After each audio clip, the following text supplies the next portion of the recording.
দেখার পর বলে ভাই তোমার নাম কি? আবু বকর। আবু বকর বলে ভাই আমার নাম আবু বকর। ইহুদের আলেমটা আবার বলল ভাই তোমার আব্বার নাম কি? আবু কুহাফা। হযরত আবু বকর ডাক দিয়ে বলে হ্যাঁ আমার আব্বার নাম আবু কুহাফা। ওগো ভাই আমি তোমার নাম জানি না, তুমি কে? আমার নাম আমার আব্বার নাম তুমি কেমন করে জানলে বলো? ইহুদের আলেমটা বলল ভাই দয়া করে একটু তোমার পৃষ্ঠ মোবারক খানা দেখতে যাও, একটু তোমার পেছন দিককার পিঠের জামাটা একটু সরাও, আমি একটু দেখবো পিঠে তোমার কালো রঙের দাগ পাওয়া যায় কিনা। আবু বকর বলল আমি পিঠে কালো রঙের দাগ দেখাতে দেব না, আমি জামাটা উঠাবো না। ওই ইহুদির আলেম ডাক দিয়ে বলল আবু বকর এই তাওরাত কিতাবে পড়েছি আখিরি জামানার পয়গম্বর জনাবে মুহাম্মদ রাসূলুল্লাহ সাল্লাল্লাহু তাআলা আলাইহি ওয়াসাল্লাম যিনি নবী হবেন ওই নবীর জানের বন্ধু হবে তার নাম আবু বকর। ওরে ভাই শূন্য কাফিলা ও হাশমে মাকি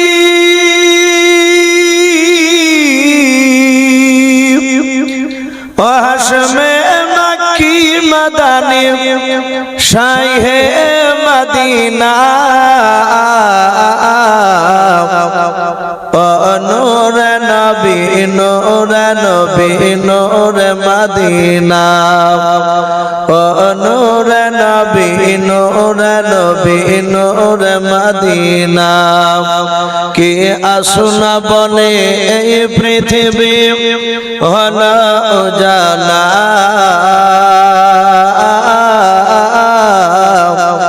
কে গাইল এসে সামের গারো শূন্য কাফেলা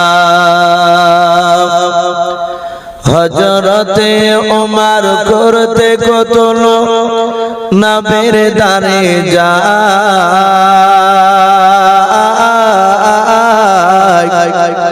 আর নুরানি তার চেহারা দেখে ওমর ফিদা হয়ে যায়। একবার মুহাব্বত বলুন সুবহানাল্লাহ।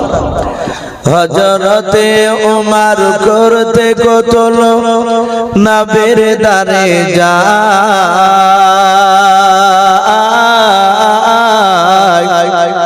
আর নুরানি তার চেহারা দেখে ওমর ফিদা হয়ে যায়। মাশাআল্লাহ যার মায়াবী চেহারা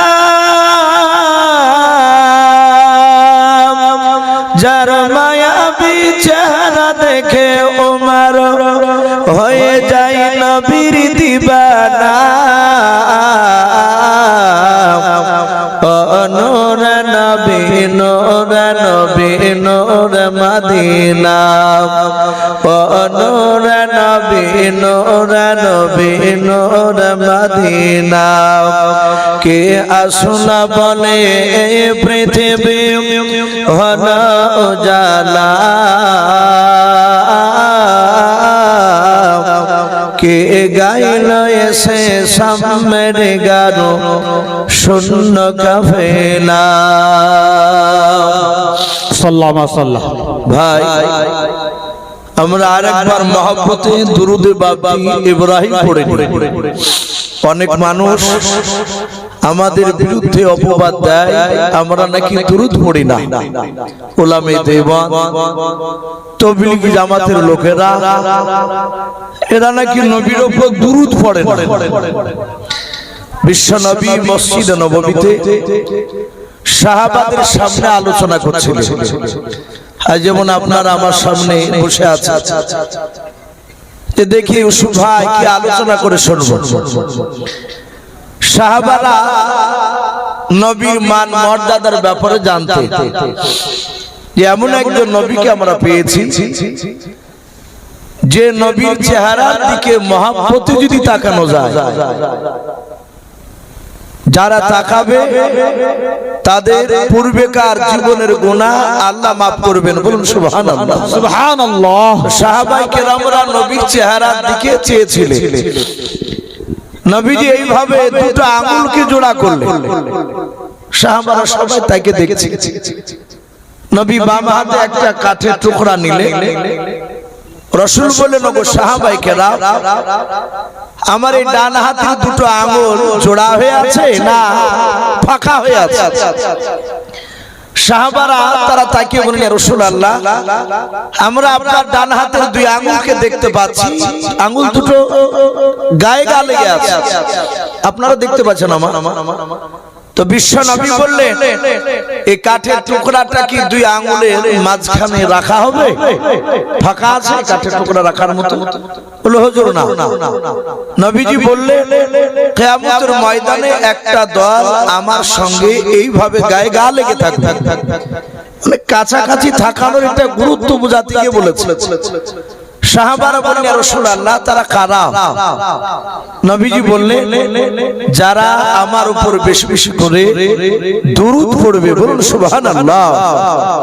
এখন দুরূদ বাবদি অনেক রয়েছে। শরিয়াত সম্মত যদি দুরূদ হয় তাহলে বাবদি আপনি যে কোনো দুরূদ পড়তে পারবেন। শরিয়ত সম্মত নয়, শরিয়াতে নাই সে দুরূদ, কোরআন হাদিসে পাওয়া যায় না, তাহলে ওটা পড়লে বাবজি আপনি কিয়ামতের ময়দানে কাছাকাছি থাকতে পারবেন। আমরা যে দুরূদটা 5 ওয়াক্ত নামাজে পড়ি, আমরা আরেকবার মহব্বতে বাবজি পড়িনি, আল্লাহুম্মা সাল্লি আলা মুহাম্মাদি ওয়া আলা আলি মুহাম্মাদ কামা সাল্লাইতা আলা ইব্রাহিম ওয়া আলা আলি ইব্রাহিম ইন্নাকা হামিদুম মাজিদ।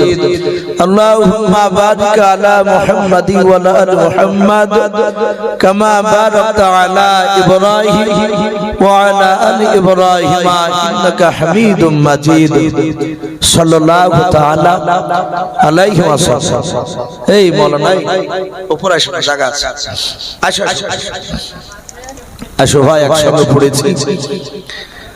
শ্রদ্ধেয় জনাব, আজকের জালসা নির্বাচিত মনোনীত যোগ্যতম সভাপতি মহাশয় ও সম্মানিত আমন্ত্রিত ওলামে কেরাম ও আমার সম্মুখের শ্রদ্ধেয় বয়োজ্যেষ্ঠ বাবা জীবনেরা, আমার সমবয়স্ক সমঞ্জস্য যুবক ভাইয়েরা, পর্দার আড়ালের মা বোনেরা, সকলকে জানাই আমার ভরা ভালোবাসা সালাম। আসসালামু আলাইকুম ওয়া রাহমাতুল্লাহি ওয়া বারাকাতুহু। আলহামদুলিল্লাহ, সমস্ত প্রশংসা হামদ ও নাত সাধনা ভজনা সে মহান রব্বুল আলামিনের জন্য, যে মহান রব্বুল আলামিন আমাদেরকে বড় ভালোবেসে রহম করে বিভিন্ন গুনার মজলিস থেকে বাছাই করে নিয়ে এসে তার পবিত্র ঘরে, এই যে আপনারা বসে আছেন এটা মসজিদ, বাবা যেহেতু ভিত হয়ে গেছে মসজিদ, এ আল্লাহর ঘরে আমাদেরকে নিয়ে এসে বসা সুযোগ করে দিয়েছেন, আমরা বুঝতে পেরেছি। তাই মহান রব্বুল আলামিনের দরবারে শুকরিয়া স্বরূপ আদায় করে বলুন আলহামদুলিল্লাহ। একটু প্রাণ ভরে হচ্ছে আজ বলুন আলহামদুলিল্লাহ। তারপরে পরে আপনার আমার নবী তাজদার মদিনা, ফকরে মওজুদাত, গর্বে নওয়াজ, নবী কুল শিরোমণি পয়গম্বর আদম, যিনি সাইয়্যিদুল মুরসালিন ও খাতামান নবিয়্যিন, যিনি হাবিবে কিবরিয়া আশরাফুল আম্বিয়া, যিনি হায়াতুন নবী, জিন্দা নবী। আমাদের প্রতিটা মানুষের আকীদা, নবী এখনো রওজাতুল মানওয়ারায় কবরে জিন্দা না, পচে সরে গিয়েছে। কথা বলো, নবীজি জিন্দা। মিশকাত শরীফে একটা হাদিস এসেছে, নবীজি বললেন, ইন্নাল্লাহা হাররামা আলাল আরদি মিনাল আজদাসিল আম্বিয়া ফানাবিয়্যুন হাইয়্যুন ইরযাকু। নবী বললেন, প্রতিটা নবী রাসূলের জন্য জমিনকে বাদ দিয়ে তার শরীরকে খাওয়া হারাম করে দিয়েছে। ফানাবিয়্যুন হাইয়্যুন, প্রতিটা নবী তারা জিন্দা, শুধু জিন্দা আছে তা নয়, তারা রুজি পর্যন্ত খায়, বলুন সুবহানাল্লাহ। তো সেই নবীর উপরে অগণিত দুরূদ ও সালাম বর্ষিত হোক, বলুন আল্লাহুম্মা আমিন। মুআজ্জাজ সামিনে কেরাম, আমি আপনাদের সম্মুখে কোরআনুল কারীম থেকে আমি বেশ কয়েকটা এত টুকরা তেলাওয়াত করেছি। তারপর পরই বিশ্ব নবীজির পবিত্র জবান থেকে মাত্র দুটো হাদিসের টুকরা পাঠ করেছি। আমি যে কোরআন বাবদি প্রথমে যে দুটো পড়েছিলাম আয়াতের মধ্যে থেকে প্রথম আয়াতটা আল্লাহ নিজে বলছেন ইন্নাকা লাআলা খুলুকিন আযীম। আল্লাহ বলছেন আমি নিশ্চয় অতি উত্তম চরিত্র অধিকারী আমি আমার রাসূলকে পাঠিয়েছি। বলুন আলহামদুলিল্লাহ। বিশ্ব নবীর উপর দিয়ে উত্তম চরিত্রবান মানুষ পৃথিবীতে বাবদি আজ পর্যন্ত জন্মায় এবং আগামীতে জন্মাবে। আমরা জানি যে আল্লাহ রাসূল সাল্লাল্লাহু আলাইহি ওয়াসাল্লাম তিনি দুনিয়ার বুকে বাবদি টোটাল 63 বছর বেঁচে ছিলেন। নবীর পুরা জিন্দেগি একদম জন্ম থেকে এই 63 বছরের মধ্যে থেকে নবী মাত্র ক বছর বাবদি ঈমানের মেহনত, যাকে তাবলীগ বলি আমরা, তাবলীগ এই দ্বীনের দাওয়াত ক বছর দিয়েছিলেন বাপ একটু বলুন জানা থাকলে? 23 বছর। ক বছর বললাম? 23 বছর। নবী আমার 40 বছর পর্যন্ত বাবজি রাসূল কাউকে নামাজের কথা বলেন না। তখন 5 ওয়াক্ত নামাজ আসেনি তো। কোরআন নাযিল হলো 40 বছর বয়স। তারপর থেকে যে মাথার 63 পর্যন্ত বাবজি 23 বছর। এই 23 বছর নবী মানুষের দাঁড়ে দাঁড়ে মার খেয়েছে। নবী পূর্ণাঙ্গ দিন দিয়ে গেলে আল্লাহ কোরআনে বলছেন আমার রাসূলকে পাঠিয়ে দিয়ে ওয়া খাতামান নবিয়্যিন, আমি নবুয়তের দরজা তালা মেরে দিয়েছি। শুধু তাই নয়, এবং আমি পূর্ণ দিন দিয়ে রাসূলকে পাঠিয়ে দিয়েছি। আমাদের আকীদা আর নবী রাসূল আসবে না কিয়ামত পর্যন্ত। আমার রাসূল এমন কিছু কাজ উম্মতকে বাহাতি বাবজি বলেন নাই, যেটা বিশ্ব নবী বাবজি আমল করে নাই, তা উম্মতকে করতে বলেছে। এরকম কাজ বাবজি রাসূলুল্লাহ করেছেন? কথা বল। নবীজি এরকম কাজ করে নাই। বিশ্ব নবী যেটাই সাহাবাদেরকে বলেছেন উম্মতে মুহাম্মদীকে, সেটাই রাসূলুল্লাহ আগে আমল করেছে। আপনারা সকলেই জানেন জিবরিল আলাইহিস সালাম বিশ্ব রাসূলের কাছে এসে নবীকে সে সালাম দিলেন, আসসালামু আলাইকা ইয়া রাসূলুল্লাহ। আল্লাহর নবী সালামের উত্তর দিয়ে দিলেন, বললেন জিবরিল ভাই কি ব্যাপার, তুমি আমার কাছে কেন আসছো? বলে নবী গো, আল্লাহ একটা খবর নিয়ে পাঠিয়েছে আপনার কাছে। আল্লাহর নবী জনাবে মুহাম্মদ রাসূলুল্লাহ সাল্লাল্লাহু তাআলা আলাইহি ওয়াসাল্লাম নবী আমার বলেন জিবরিল ভাই, বলে আমার আল্লাহ তোমাকে দেখে এমন খবর আমার কাছে পাঠিয়েছে বললাম। জিবরিল আলাইহিস সালাম বলেন ওগো নবীজি, আল্লাহর সাথে কিছু বান্দার হক রয়েছে। ওগো আল্লাহর নবীজি, আপনি হকের ব্যাপারে আপনি জানেন না। নবীজি বলেন জিবরিল ভাই, তুমি না বললে আমি কেমন করে জানতে পারবো? ও জিবরিল ভাই, আল্লাহর সাথে যে বান্দার কিছু হক রয়েছে তুমি সেইগুলো আমাকে বলো। আল্লাহর নবীর কাছে জিবরিল আলাইহিস সালাম তিনি বললেন, ওগো আল্লাহর নবীজি, বান্দার সাথে আল্লাহর হক 5 ওয়াক্ত নামাজ আদায় করা, পড়াও, রোজা রাখাও, হজ ফরজ হলে হজ আদায় করাও, যাকাতের বাবদি ওয়াজিব যাকাত দেওয়ার ক্ষমতা হলে তাকে যাকাত দেওয়া লাগবে। আল্লাহর নবীজিকে ডাক দিয়ে জিবরিল বলেন, আল্লাহর নবী শুনে না, এই সবগুলো বান্দার সাথে আল্লাহর হক রয়েছে। ওগো আল্লাহর নবীজি, দুনিয়ার বুকের একজন মানুষ যদি সারা জীবন মৃত্যু পর্যন্ত এক ওয়াক্ত যদি সে নামাজ আদায় না করে, ওই লোকটা সারা জীবন মদ খেয়ে গিয়েছে, জেনা করে গিয়েছে। এক কথায় আল্লাহর কোরআনের বাপ যে আপনার আয়াতকে মানে না, আল্লাহর সংবিধানকে বাপ যে সে এড়ে চলেছিল, আল্লাহর নবী বলে যে বেরেল ভাই, ওই লোকটা যদি সারা জীবন যদি এক রাকাত যদি নামাজ না পড়ে, ওর ব্যাপারে কি হবে? জিবরিল তাড়াতাড়ি তুমি বলো।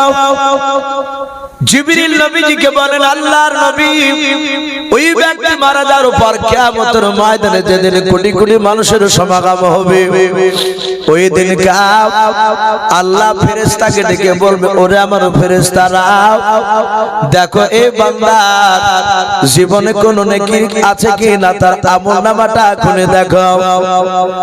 আল্লাহর হুকুম পাওয়ার সাথে সাথে জিবরিল ফেরেশতা ডাক দিয়ে বলে, নবী গো, ওই সময় ফেরেশতারা তার আমলখানা দেখবে। ওগো আল্লাহর নবীজি, ফেরেশতারা তার সারা জিন্দেগীর আমলখানা দেখার পর বলবে, আল্লাহ তার জিন্দেগিতে একটা ভালো কাজ করে না, একটা নেকি লেখা নাই। আমার আল্লাহ বলবেন, ফেরেশতা তাহলে কি করা লাগবে বলো? ফেরেশতারা উত্তর দিবে, আল্লাহ আপনার কথা অনুযায়ী এই লোকটা জাহান্নাম ছাড়া তার কোনো জায়গা নাই, এ জাহান্নামে চলে যাবে, আপনি হুকুম দেন জাহান্নামে পাঠিয়ে দিন। আমার আল্লাহ রহমতের যশ বাপ যে ডুব দিয়ে দেবে। আমার আল্লাহ ডাক দিয়ে বলবেন, ফেরেশতা ওই লোকটা জিন্দেগিতে এক রাকাত নামাজ পড়ে নাই, বলে না পড়ে না, আপনার হক আদায় করে যেতে পারে না। আমার আল্লাহ ডাক দিয়ে বলবেন, ফেরেশতা আমি আল্লাহ তার জীবনের সব গুনাহ আমি মাফ করে দিলাম এবং জাহান্নাম থেকে তাকে জান্নাতে দিয়ে দিলাম। বলুন সুবহানাল্লাহ, সুবহানাল্লাহ। সঙ্গে সঙ্গে বাপজি ফেরেশতারা বলবে, আল্লাহ এ তো নেকির কাজ করে না। ফেরেশতার কথা শুনে কোটি কোটি মানুষের সমাগম সেদিনকার।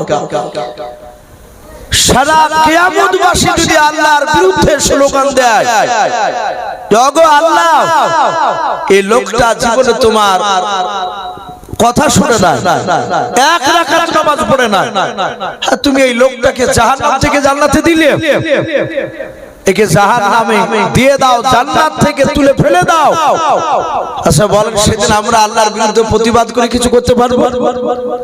আল্লাহ বলবে, আমার ইচ্ছা আমি তাকে দিয়েছি, তোদের কিছু করার নেই। এটাই জিবরিল বললেন, ওগো নবী এ হচ্ছে আল্লাহর হক বান্দার সাথে। আমার আল্লাহ বলেন, বিদেশি মেহমানদের যদি খেতে কেউ বাকি থাকেন, তাহলে আপনারা খাওয়া দাওয়া করে আসুন, খাবার আমাদের গুটিয়ে নেবে। আপনারা এক্ষুনি আমাদের পিছন দিয়ে দক্ষিণ দিকে ঢুকে গিয়ে আপনারা সেখানে গিয়ে খেয়ে আসুন। মহিলারাও যদি কেউ খেতে বাকি থাকেন, তিনারাও গিয়ে খেয়ে আসুন, এবং বিদেশি মেহমান যিনারা খাওয়া দাওয়া হয়নি, তিনারা গিয়ে খাওয়ার কাজ সেরে আসুন, খাবার আমাদের গুটিয়ে নেবে। তো ভাই আমি বলছিলাম, জিবরিল বলছেন, ওগো নবী হুকুকুল ইবাদ, এবার বান্দার সাথে কিছু বান্দার হক রয়েছে। এতক্ষণ ধরে বুঝালেন জিবরিল আলাইহিস সালাম বিশ্ব নবীকে আল্লাহর সাথে বান্দার হক। নবীজিকে বলে, ওগো নবী বান্দার সাথে কিছু বান্দার হক রয়েছে। যদি কোনো মানুষ অন্য কোনো মানুষকে যদি বাপটিকে আঘাত দেয়, সে হাতের দ্বারায় হোক, জবানের দ্বারায় হোক, কিংবা পায়ের দ্বারায় হোক,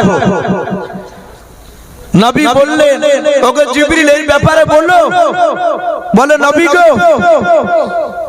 সেই বান্দা তার মৃত্যুর আগে যাকে আঘাত দিয়েছে, অন্যায় করে কথা বলেছে, তার কাছ থেকে যদি সে ক্ষমা না চায়, আমার আল্লাহ কিয়ামতের ময়দানে ওই বান্দাকে মাফ করবে না। বাপজি এত কঠিন বলা হয়েছে।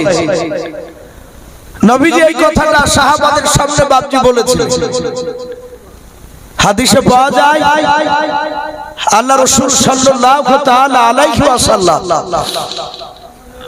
মৃত্যুর শয্যায় ছটফট করছেন।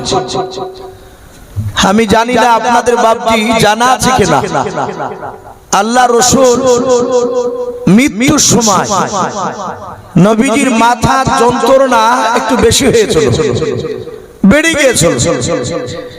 তো নবীজির মাথা যন্ত্রণায় কাতর হয়ে আল্লাহর রাসূল 13 দিন উনি দাঁড়াতে পেরেছিলেন না। এই 13 দিনের মধ্যে বিশ্ব নবী আমার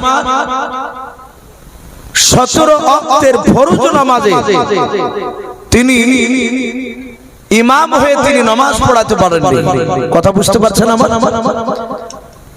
এই 17 ওয়াক্তের নামাজ ইমামতি আমার বিশ্ব নবীর বন্ধু আবু বকর সিদ্দিক রাদিয়াল্লাহু তাআলা আনহু তিনি করেছিলেন। বলুন আলহামদুলিল্লাহ। আমি বলছিলাম নবীজির বাপকে মাথা যন্ত্রণা বেড়ে গিয়েছে। নবী ইন্তেকাল করবেন তার 3 দিন আগেকার ঘটনা কিতাবে লিখেছে। নবী দুনিয়া থেকে চলে যাবে। গোটা মক্কা মদিনা এমনকি গোটা আরবের মধ্যে লোক, আরবের বাহির থেকে বাপজি সাহাবায়ে কেরামরা রাসূলুল্লাহর অসুস্থ শুনে, নবী ভালো নেই, নবী বলা হয় দুনিয়াতে বেশি দিন আর বেঁচে থাকবেন না, এই কথা শুনে সাহাবারা হাজার হাজার সাহাবা নবীকে দেখতে এসেছে। নবী শুয়ে আছে ফাঁকা ময়দানে, বাপজি হাজার হাজার সাহাবায়ে কেরাম রাসূলকে গোল করে ঘেরাও করে নিয়ে সবাই কাঁদছেন, চোখ দিয়ে ঝরঝর করে পানি ঝরছে। আহারে নবী চলে গেলে আমাদের রাহবার কে হবে, আমাদের আমির কে হবে? নবীর সাহাবারা সবাই চোখ দিয়ে ঝরঝর করে পানি ঝরছে। সাহাবারা এটাও জানে নবীর দরবারে চেঁচিয়ে কথা বলা যাবে না। রাসূলের গলার আওয়াজের চেয়ে যদি সাহাবাদের গলার আওয়াজ যদি উঁচু হয়ে যায়, ওই ব্যক্তি জান্নাতে যেতে গিয়ে বাপচা আটকা পড়ে যাবে। এটাও সাহাবারা জানতেন। তাই সাহাবারা সকলেই বাপজি চুপচাপ নবীজির কাছে বসে তাদের দুই চোখের কোণা দিয়ে ঝরঝর করে পানি ঝরছে। রাসূলুল্লাহ চলে গেলে আমরা কিভাবে থাকতাম? আল্লাহর নবী জনাবে মুহাম্মদ রাসূলুল্লাহ সাল্লাল্লাহু তাআলা আলাইহি ওয়াসাল্লাম নবী আমার মাথার যন্ত্রণা বাপজি আপনার দিন দিন বেড়ে যাচ্ছে। আল্লাহ নবীজির দুই চোখের কোণা দিয়ে ঝরঝর করে পানি ঝরছে। সাহাবাদের দিকে তাকাচ্ছে। আল্লাহর নবীজি হাতখানা উঁচু করে ডাক দিয়ে বলল, আমার সাহাবারা আমার হাতখানা ধরে তোমরা আমাকে উঁচু করে আমাকে বসিয়ে দাও। আল্লাহর নবীজির বাপ যে জিন্দা অবস্থায়, নবী যখন দুনিয়ার বুক থেকে একেবারে বিদায় নিয়ে চলে যাবে, ওই সময় নবীজির বাপ নিয়ে দুটো জামাই জিন্দা ছিল। বড় বড় জামাইটার নাম ছিল হযরত ওসমান গনি রাদিয়াল্লাহু তাআলা আনহু, ছোট জামাইয়ের নাম হযরত আপনার আলী রাদিয়াল্লাহু তাআলা আনহু। ও বাপজি ভাইরাও, দেখবেন কোন মানুষ যদি বাপজি মারা যায় পাড়া গোসল করে নিয়ে কাফন পরে নিয়ে বাবা জানাজার মাঠে নিয়ে যায়, মানুষেরা বাপজি এলাকার প্রতিবেশী তার বন্ধুরাও তার আত্মীয় স্বজনরাও সবাই কাতার বেঁধে বাপজি দাঁড়িয়ে যায় জানাজা পড়ার জন্য। কিন্তু দেখবেন ওই মাইয়াতের বাপজি খাটির দুই পাশে বাবা তার কাছের লোক ছাড়া বাপজি দূরের লোক দাঁড়ায় না, দাঁড়ায়। অনেক মানুষ জানাজার মাঠ থেকে কাতার থেকে বলে, ও ভাই ওই মায়াতের মাথার পাশে ওরা কারা, ওই লোকটা দাঁড়িয়ে আছে, ওকে কোনোদিন দেখে নাই। যারা চিনে তারা ডাক দিয়ে বলে, ওই মায়াতের বড় জামাই, নাহলে বলবে মায়াতের শালো, নাহলে বলবে মায়াতের বড় বেটাও। এইভাবে বাপকে মৃত্যু ব্যক্তি দেখবেন বাবা মৃত্যুর শয্যা ছটফট করলে কাছের লোক বাপকে বসে থাকে। আল্লাহ রাসূল ডাক দিয়া বলেন, সাহাবারা আমার হাতখানা ধরে তোমরা একটু উঁচু করে আমাকে বসিয়ে দাও। ওসমান গনি রাদিয়াল্লাহু তাআলা আনহু নবীজির জামাই আলী রাদিয়াল্লাহু তাআলা আনহু নবীজির দুই হাতখানা ধরলেন বাবা। আস্তে করে নবীজি বললেন, আমাকে উঠে বসে দাও। সাহাবারা হাতখানা ধরে নবীজিকে বসালেন। হযরত আলী রাদিয়াল্লাহু তাআলা আনহু নবীজির পিঠে হাত দিয়ে বলছেন নবীজি আর বেশি আপনাকে তোলা যাবে না নবী গো, আপনি কষ্ট পাবেন। ও নবী আপনার মাথা যন্ত্রণা, আপনি কাতর হয়ে আছেন। নবী আপনি বলুন আপনি এবারে কি করতে চান? সাহাবারা তারা দুজনাই বাপকে তুলে ধরলেন। দরুদ নবী আমার হাজার হাজার সাহাবার দিকে বাপজি লক্ষ্য করে নবীজি তাকানোর পর হাত ওখানে এভাবে উঁচু করে ধরলেন জড়ো করে। নবী বললেন আবু বকর তুমি কোথায় আছো? আমার হাত ওখানে ধরতে দাও। আবু বকর নবীর ডান পাশে বসা ছিল। আল্লাহর নবী ডাক দিলেন, আবু বকর আর থাকতে পারলেন না। নবীর ডান হাত ওখানে হাতখানা ধরলেন। আল্লাহর নবীর বন্ধু আবু বকর ডাক দিয়ে বলে নবী গো আপনি কেন আমার হাত ওখানে ধরতে চাইলেন?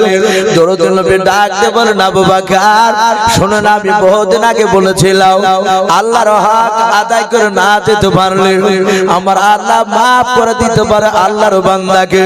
ওরে আমার সাহাবা, আমার জিবরিল ওই সময় বলেছিল ওগো নবীজি বান্দার সাথে বান্দার কিছু হক রয়েছে, মৃত্যুর আগে ওই হকগুলো আদায় করে না যেতে পারলে নবী গো কিয়ামতের ময়দানে আল্লাহ তাকে মাফ করবেন না।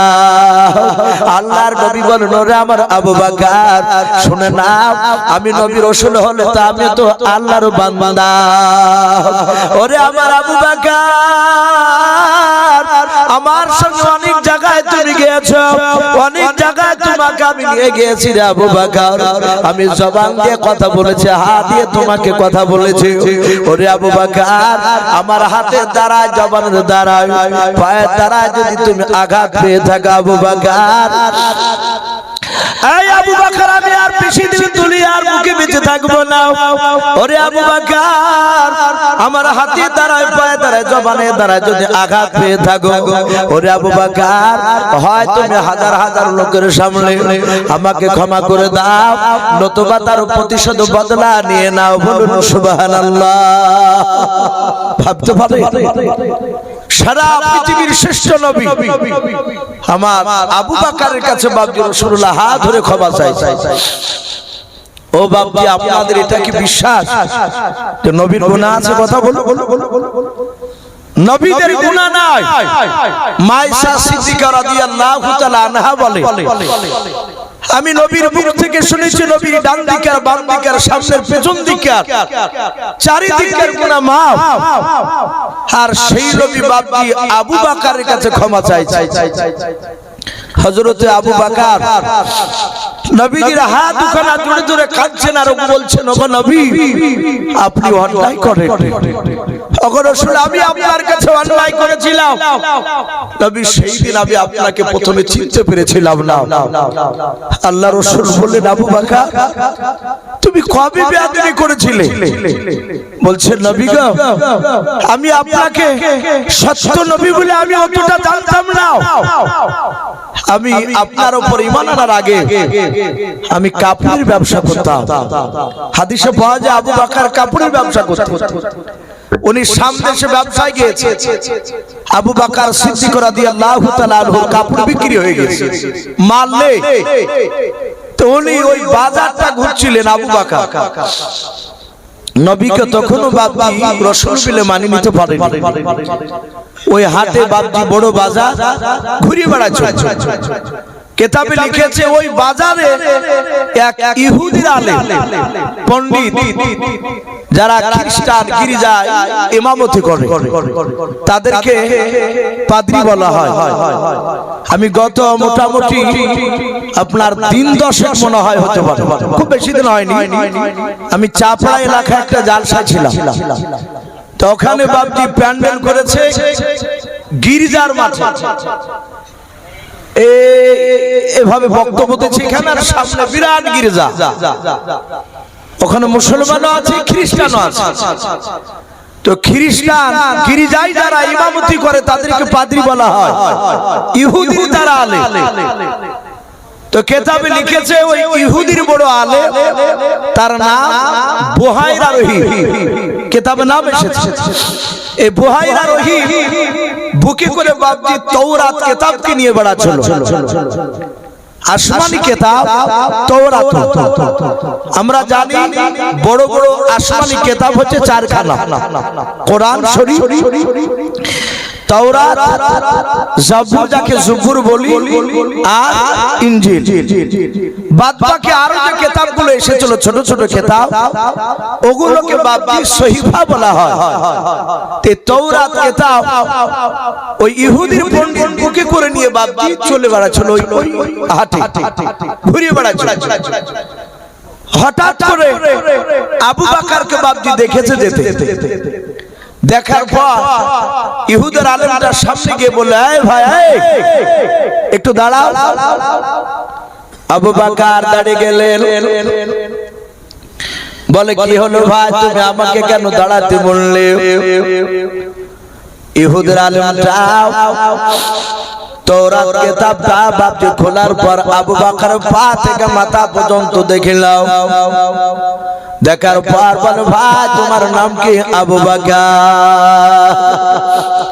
আবু বকর বলে, ভাই আমার নাম আবু বকর। ইহুদের আলেমটা আবার বলল, ভাই তোমার আব্বার নাম কি? আবু কুহাফা। হযরতে আবু বকর ডাক দিয়া বলে, হ্যাঁ আমার আব্বার নাম আবু কুহাফা। ওগো ভাই আমি তোমার নাম জানি না, তুমি কে? আমার নাম আমার আব্বার নাম তুমি কেমন করে জানলে বললাম? ইহুদের আলেমটা বলল, ভাই দয়া করে একটু তোমার পৃষ্ঠ মোবারক খানা দেখতে চাও, একটু তোমার পেছন দিককার পিঠের জামাটা একটু সরাও, আমি একটু দেখবো পিঠে তোমার কালো রঙের দাগ পাওয়া যায় কিনা। আবু বকর বলল, আমি পিঠে কালো রঙের দাগ দেখাতে দেব না, আমি জামাটা উঠাবো না। ওই ইহুদি আলেম ডাক দিয়ে বলে, আবু বকর এই তাওরাত কিতাবে পড়েছি আখিরি জামানার পয়গম্বর জনাবে মুহাম্মদ রাসূলুল্লাহ সাল্লাল্লাহু তাআলা আলাইহি ওয়াসাল্লাম যিনি নবী হবেন, ওই নবীর জানের বন্ধু হবে, তার নাম আবু বকর। ওরে ভাই এই কিতাবে লেখা আছে আবু বকর আব্বার নাম আবু কুহাফা। ভাই রে, যদি তোমার পিঠে যদি কালো রঙের দাগ থাকে শুনে নাও, গোটা পৃথিবীর মানুষ যদি একদিকে হয়ে যায় আর তোমার সঙ্গে ওই নবীর সঙ্গে বন্ধুত্ব কেউ কাটাতে পারবে না। ও বাপজি ভাইরাও, আবু বকর সিদ্দিক রাদিয়াল্লাহু তাআলা আনহু ওই দিনের কথাটা বাপজি বিশ্বাস করেছিল না। সেই আবু বকর নবীর হাত দুখানা জুড়ে জুড়ে কাঁদে কেঁদে বলেন, ওগো আল্লাহর নবীজি বেয়াদবি করে ফেলেছি নবী, আপনাকে আমি চিনতে পেরেছিলাম না, আপনি আমাকে ক্ষমা করে দেন নবী, আপনি কোনোদিন বেয়াদবি করেন না, আপনি আমার কাছে কোনো অন্যায় করেন নাই নবী, আমি আপনার কাছে অন্যায় করে ফেলেছি, আপনি আমাকে ক্ষমা করে দেন। আল্লাহর নবী আবু বকর মাথা হাত তুলে বলেন, আবু বকর রে, আমি রাহমাতুল লিল আলামিন পয়গম্বর, আমি দুনিয়াতে বদলা নিতে আসি নাই, বলুন সুবহানাল্লাহ। ওরে আবু বকর আমি ক্ষমা করে দিয়েছি তোমাকে। এই আবু বকর তুমি বসে যাও। আবু বকর বাপজি ডান দিকে বসে পড়লেন। আল্লাহর নবী জনাবে মুহাম্মদ রাসূলুল্লাহ সাল্লাল্লাহু তাআলা আলাইহি ওয়াসাল্লাম বিশ্বদরদি নবী আমার হাওয়া করে তিনি কাঁদতে শুরু করলেন। দ্বিতীয়বার হাত ওখানা বাপজি এইভাবে আপনার উঁচু করে আবার ধরলেন। আল্লাহর নবী উঁচু হাত করার পর ডাক দিয়ে বলেন, ওমর ওমর তুমি কোথায় আছো? আমার হাত ওখানা ধরাও। হযরত ওমর বাপজি নবীর মাথার দিকে বাম সাইডে বাপজি বসেছিল। হযরত ওমর বিশ্ব নবীজির হাত ওখানা ধরলেন। আল্লাহর নবীজির হাত ওখানা ধরে ওমর কাঁদেন আর বলেন, ইয়া রাসূলুল্লাহ, ইয়া হাবিবাল্লাহ, ফিদাকা বি ওয়া আম্মি ইয়া রাসূলুল্লাহ, নবী আপনার পদতলে আমার পিতামাতা কুরবান হয়ে যাও, নবী আপনি কেন আমার হাত ওখানা ধরতে চাইলেন বলেন? আল্লাহর নবী বলেন, ওমর শুনে নাও, আমি আর বেশি দিন বেঁচে থাকবো না। ওরে ওমর, আমার হাতের দ্বারাই জবানের দ্বারাই পায়ের দ্বারা যদি তুমি আঘাত পেয়ে থাকো, ওরে ওমর হয় তুমি আমাকে ক্ষমা করে দাও, নতুবা তার প্রতিশোধ বদলা তুমি নিয়ে নাও। হযরত ওমরের কাছে যখন নবী ক্ষমা চাইলেন, আল্লাহর দরুদি নবী রহমতের বাপ বাপকে নবী ক্ষমা চাইলেন। হযরত আমিরুল মুমিনিন উমর ইবনুল খাত্তাব রাদিয়াল্লাহু তাআলা আনহু নবীর হাত দুখানা বাপ যে ছেড়ে দিয়াও নবীর পা দুখানা বাপ যে উমর পাজামের জুড়ে ধরলেন। হাওয়া মা করে কাঁদেন আর বলেন, নবী আপনি সারা পৃথিবীর মধ্যে শ্রেষ্ঠ নবী গাও। ওগো নবী আপনার শরীর থেকে ঘাম ঝরলে মুশকে আম্বার নাই খুশবু বের হয়। নবী গো আপনি যেই রাস্তা দিয়ে একবার হেঁটে গেলেন ওই রাস্তায় 14 দিন ধরে না হাঁটলে ওই রাস্তায় নবত নবত খুশবু পাওয়া যায়। নবী গো আপনি কোনো অন্যায় করেন নাই। ওগো আল্লাহর নবীজি আমি আপনার পা দুখানা জুড়ে জুড়ে কাঁদি, ওগো নবী ক্ষমা চাই, আমি আপনার কাছে চরম অন্যায় করে ফেলেছিলাম। বিশ্ব নবী বলে, বাবা কবে অন্যায় করেছিলেন? ওমর বলছে, নবী ওই দিন যেদিন আমি আপনাকে চিনতে পেরেছিলাম না। আগো নবী আমি আপনাকে তলোয়ার নিয়ে যাচ্ছিলাম জবাই করতে, সেই দিন বড় ধরনের আমি অন্যায় করে ফেলেছিলাম। রাসূল আমি তো আপনার চেহারা থেকে ঈমান আনার আগে তলোয়ার দিয়ে আপনাকে মারার আগে আমি একটা দিন আপনার চেহারা থেকে ভালো করে তাকাই এবং আপনার কথাগুলো শুনতাম না, আপনার সাহাবাদের কথা শুনতাম। আপনার সাহাবা আপনি গেলে মুখ ফিরে নিতাও এবং এইভাবে কানে আঙুল দিয়ে আমরা চলতাম। আর আবু জেহেল বলেছিল, লা তাসমাউ লিহাযাল কুরআন, খবরদার তোমরা কোরআন শোনো না। আবু জেহেল বলেছিল, মুহাম্মদ সাল্লাল্লাহু আলাইহি ওয়াসাল্লামকে দেখলি দূর থেকে কানে আঙুল দিবা, না হলে তুলো ভরে রাখবা।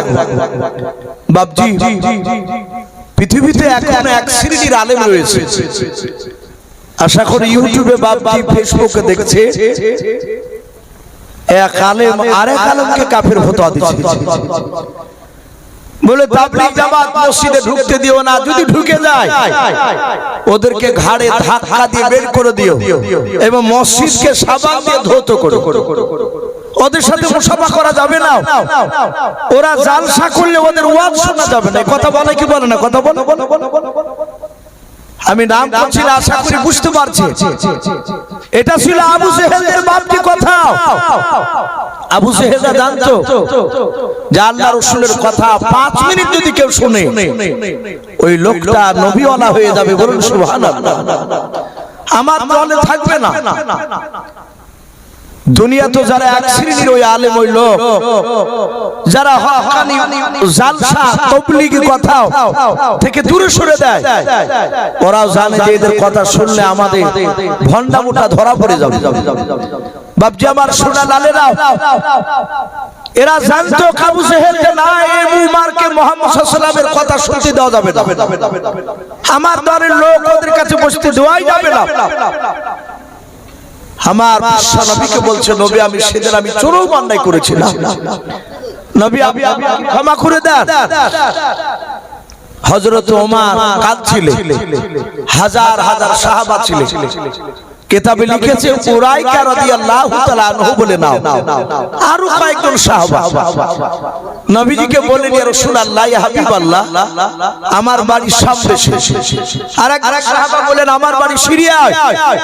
আরেক সাহাবা বলল, ওগো নবী আমার বাড়ি অনেক দূরে। নবী গো আমি বহুদিন পর ঈমান আনার পরে ওমরকে দেখেছি। ওমর আপনার জানের সাথী, আপনার বন্ধু, কিন্তু এই ওমর আপনাকে নাকি মারতে গিয়েছিল, এটা সাহাবাদের মুখে শুনেছি, নবী আপনার মুখে শুনেছি। ওগো আল্লাহর রাসূল আমরা অনেকগুলো সাহাবা রয়েছি যারা ওমরের ঈমান আনা আমরা সচক্ষে দেখেছিলাম, না কথা শুনেছিলাম, ওমরের মুখ থেকে শুনি নাই। ওগো দয়ার নবী আপনি কি ওমরকে বলতে বলুন ওমর কিভাবে আপনাকে মারতে গিয়েছিল। আমার বিশ্ব নবী বললেন সাহাবা তোমরা শুনবা। নবীজি বললেন উমর তুমি আমাকে প্রথম যেদিন মারতে এসেছিলে সেই দিনকার ঘটনাটা একটু তুমি এই হাজার হাজার সাহাবার সামনে বলো। ওমর হাউ হাউ করে কাঁদছেন আর বলছে নবী বড্ড কষ্ট পায়। আল্লাহ রাসূল বললেন ওমর আমি নবী পয়গম্বর আমি তোমাকে হুকুম করছি তুমি শোনাও। ওমর বলতে শুরু করলেন। হাজার হাজার সাহাবায়ে কেরাম বাপজি বসে শুনছিলেন। তখন এরকম মাইক ছিল না বাপ, বিনা মাইকে ওমর কথা বলছে। ওমরের গলার ভোল্টেজ কতটা জানা আছে বাপ আপনাদের? আওয়াজ কতটা দূর যেত? আমার বিশ্ব নবীর সাহাবা ওমর বলে ওমর মসজিদে নববী থেকে চিৎকার করে ডাক দিয়েছিলেন ইয়া সারিয়াল জাবান। একজন সারিয়া বলে একজন সাহাবাকে ডাক দিয়েছিলেন। ওমরের জামানায় তিনি যুদ্ধ গিয়েছিলেন ওমরের কথা শুনে, বেঈমানের সঙ্গে লড়াই করতে। মসজিদে নববী থেকে বাপজি 1400 কিলোমিটার দূরে সেই সারিয়া সেই ময়দানে যুদ্ধ করছিলেন। হযরত ওমর সুন্নাত বায়ান করছিলেন। বায়ান করতে করতে হঠাৎ করে ডাক দিয়ে বললেন ইয়া সারিয়াল জাবান, এ সারিয়া তুমি পাহাড়ের দিকে আছো, তুমি একটু নজর করো। উপস্থিত সাহাবারা বলছেন ইয়া আমিরুল মুমিনিন এখানে সারিয়া তো নাই, ও তো আজ 15 দিন আগে যুদ্ধ হয়ে গিয়েছে। বলে আমি তাকে ডাক দিয়েছি, উনি যুদ্ধ করে বাড়ি আসেন।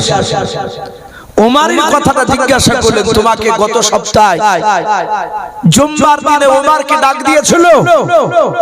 এই সারিয়া, সারিয়া বলছেন খোদার কসম কেন বলি আমার মনে হচ্ছে 10 হাত পেছন থেকে ওমর আমাকে ডাক দিয়ে সাবধান করে দিলেন। বলুন সুবহানাল্লাহ।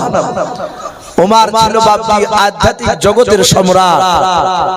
হযরত ওমরের গলার আওয়াজ এত ভোল্টেজ বাপজি ছিল, এত জোর দূরে যেত, 1400 মাইল দূরে পৌঁছার জন্য ওনার আওয়াজ। এটা গল্প নয়।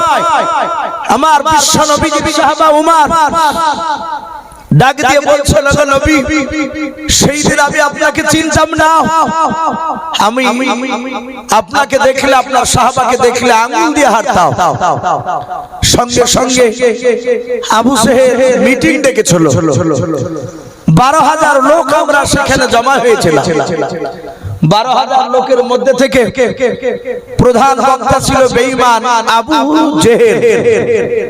শব্দটা জাহান কিন্তু আমরা আবু জেহেল বলে বাপজি সবাই জানি।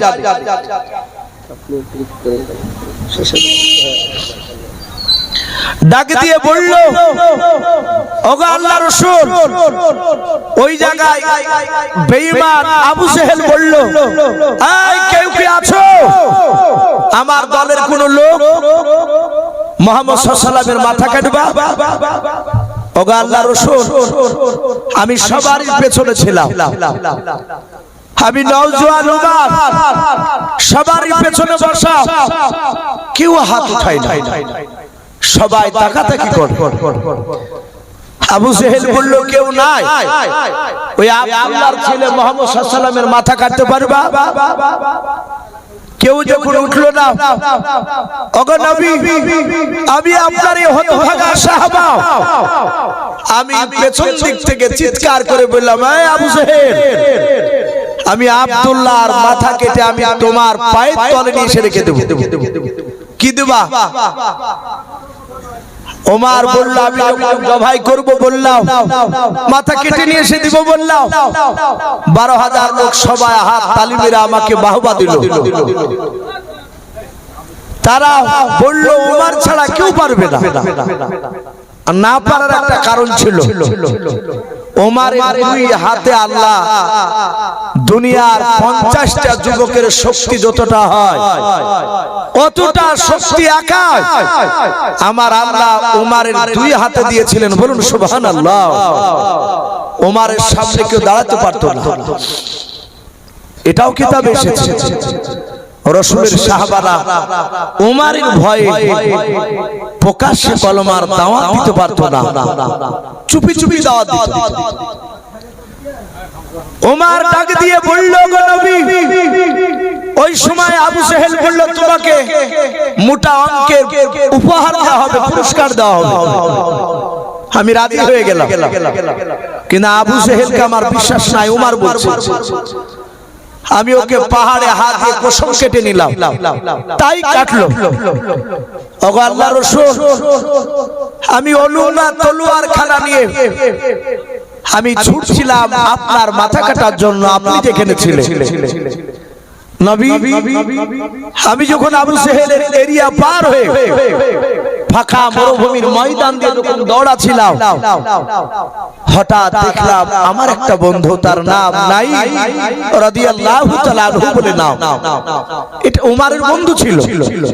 কিন্তু হযরত নাই ওমর ঈমান আনার 4 দিন আগে যে বাপজি কলেমা পড়েছে তা ওমর জানে না। ওমর ভাবছে ও ইহুদি, ও বেঈমান, আমার দলের লোক। নাইম তাকে উত্তেজিত অবস্থায় দৌড়াতে দেখে তার চেহারা দেখেছে ভয়ঙ্কর, নবীকে মারতে যাবে। আবু জেহেল ওমরের মস্তিষ্ককে নষ্ট করে দিয়েছে যে রাসূল হচ্ছে আমাদের দুশমন বাপ দাদা। নাইম বলে, এই ওমর ভাই, এই ওমর। ওমর বলে, আমার সময় নাই, আমার দাঁড়ানোর সময় নাই। বলে, কেন ভাই? বলো, ওই আব্দুল্লাহর ছেলে অতি বাড়া বেড়েছে, তার মাথা কাটতে যাচ্ছে। বেটার মাথা কেটে চুল ধরে আমাদের নেতা আবু জেহেলের পায়ের তলে ফেলবো, কথা দিয়েছি। আর তুমি তো জানো ভাই, আমি যা কথা দিতাই পূরণ করে দেখা। নাইম বলল, ভাই ওমর, তুমি তো একা, কিন্তু মুহাম্মদ সাল্লাল্লাহু আলাইহি ওয়াসাল্লামের তো সাথী আছে, তার ভক্তরা আছে। তুমি মারতে গেলে তোমাকে তো ওরা কম করে ছাড়বে না। ওমর বলল, এই নাই, তোর কথা শুনে মনে হচ্ছে তুই ওর লোক। এই তোর তো দরদ আছে কেন? নাইম বলল, ভাই আমি বিশ্ব নবীর সাহাবা। একবার জোরে বলুন সুবহানাল্লাহ। যারা ইমানদার হয়, আল্লাহওয়ালা হয়, তারা পৃথিবীর শক্তিকে ভয় ভয় কথা বলে, একমাত্র আল্লাহকে ছাড়া কাউকে ডরায় না। আপনি আমি মানুষকে দেখে ভয় করে জানতে হবে ঈমান দুর্বল, আল্লাহর পূর্ণাঙ্গ বান্দা হতে পারি না। নাইম বলল, ভাই ওমর, আমি রাসূলের কলেমা পড়েছি। ওমর ডাক দিয়ে বলল, ভাই নাইম, এতদিন তুই আমার বন্ধু ছিলে, আজ থেকে তুই আমার বন্ধু নাই। নাইম বলল, ভাই তুমি কি বলতে চাও বলো। ওমর বলল, নাই, আমি তোকে নবীকে মারার আগে তোকে জবাই করব। হযরত ওমর তলোয়ার খানা বাপজি তুলেছে নাইমকে মারার জন্য। হযরত নাইমের কাছে বাপজি তলোয়ার ছিল, তিনি তলোয়ার বের করলেন। নাইম ডাকতে বলেছিল, ভাই ওমর শুনে নাও, তুমি 10টা তলোয়ার মারলে আমি একটা তো তোমাকেও মারতে পারবো। ওরে ওমর, তোমারও দুটো হাত, আমারও দুটো হাত, তোমারও রক্ত, আমারও শরীরে রক্ত। ওমর রে, আমাকে মারার আগে, নবীকে মারার আগে ওমর তোমার বাড়িটা ভালো করে খোঁজ নাও গাও। ওমর বলো, বাড়ি মানে? বলে, ওমর তোমার বোন কটা? বলে, আমার একটা বোন। বোনের নাম কি? বলে, বোনের নাম ফাতেমা। বলে, বিয়ে দিয়েছো? বলে, হ্যাঁ দিয়েছি। গ্রামে ওই পাড়ায়। বলে, ভাই ওমর তোমার দুলা ভাইয়ের নাম কি? বলে, দুলা ভাইয়ের নাম সাইদ। বলে, ওমর যে নবী কলমা পড়ার জন্য আমাকে মারতে যাচ্ছ, যে নবীর মাথা কাটতে যাচ্ছ ওমর, সেই নবীর কলমা তোমার কলিজা টুকরা বোন ফাতেমা আর তার স্বামী সাইদ, তারা দুজনে আজ 3 দিন আগে তারা ইসলাম গ্রহণ করেছে। জোরে বলুন সুবহানাল্লাহ। কলেমা পড়ে নিয়েছে। ওমর বলে, নাই ভাই মিথ্যা কথা বলিস না তো? বলে, 4 দিন আগে বলতাম, 4 দিন থেকে আর মিথ্যা কথা বলি নাই। ভাই ওমর খোঁজ নিয়ে দেখা, যদি তোর বোন আর দুলা ভাই যদি কলেমা না পড়ে এসে আমাকে জবাই করবি, আমি চুপচাপ দাঁড়িয়ে থাকবো, কিছু বলবো। ওমর বলল ডাক, বলে হ্যাঁ। ওমরের যা রাগ ছিল রাসূলের উপরে তার চেয়ে আরো 7 গুণ রাগ বাপজি বেড়ে গেছে। বলে আমাদের বাপ দাদার দুশমন আর তার দলভুক্ত হয়েছে আমার বোন আর বোনাই। হযরত ওমর দৌড়াচ্ছে, ওর কানে কিন্তু আঙ্গুল ভরা নাই, ওর কানে তুলা ভরা নাই, ও রাগে দৌড়াচ্ছে রাসূলুল্লাহকে মারবো বলে।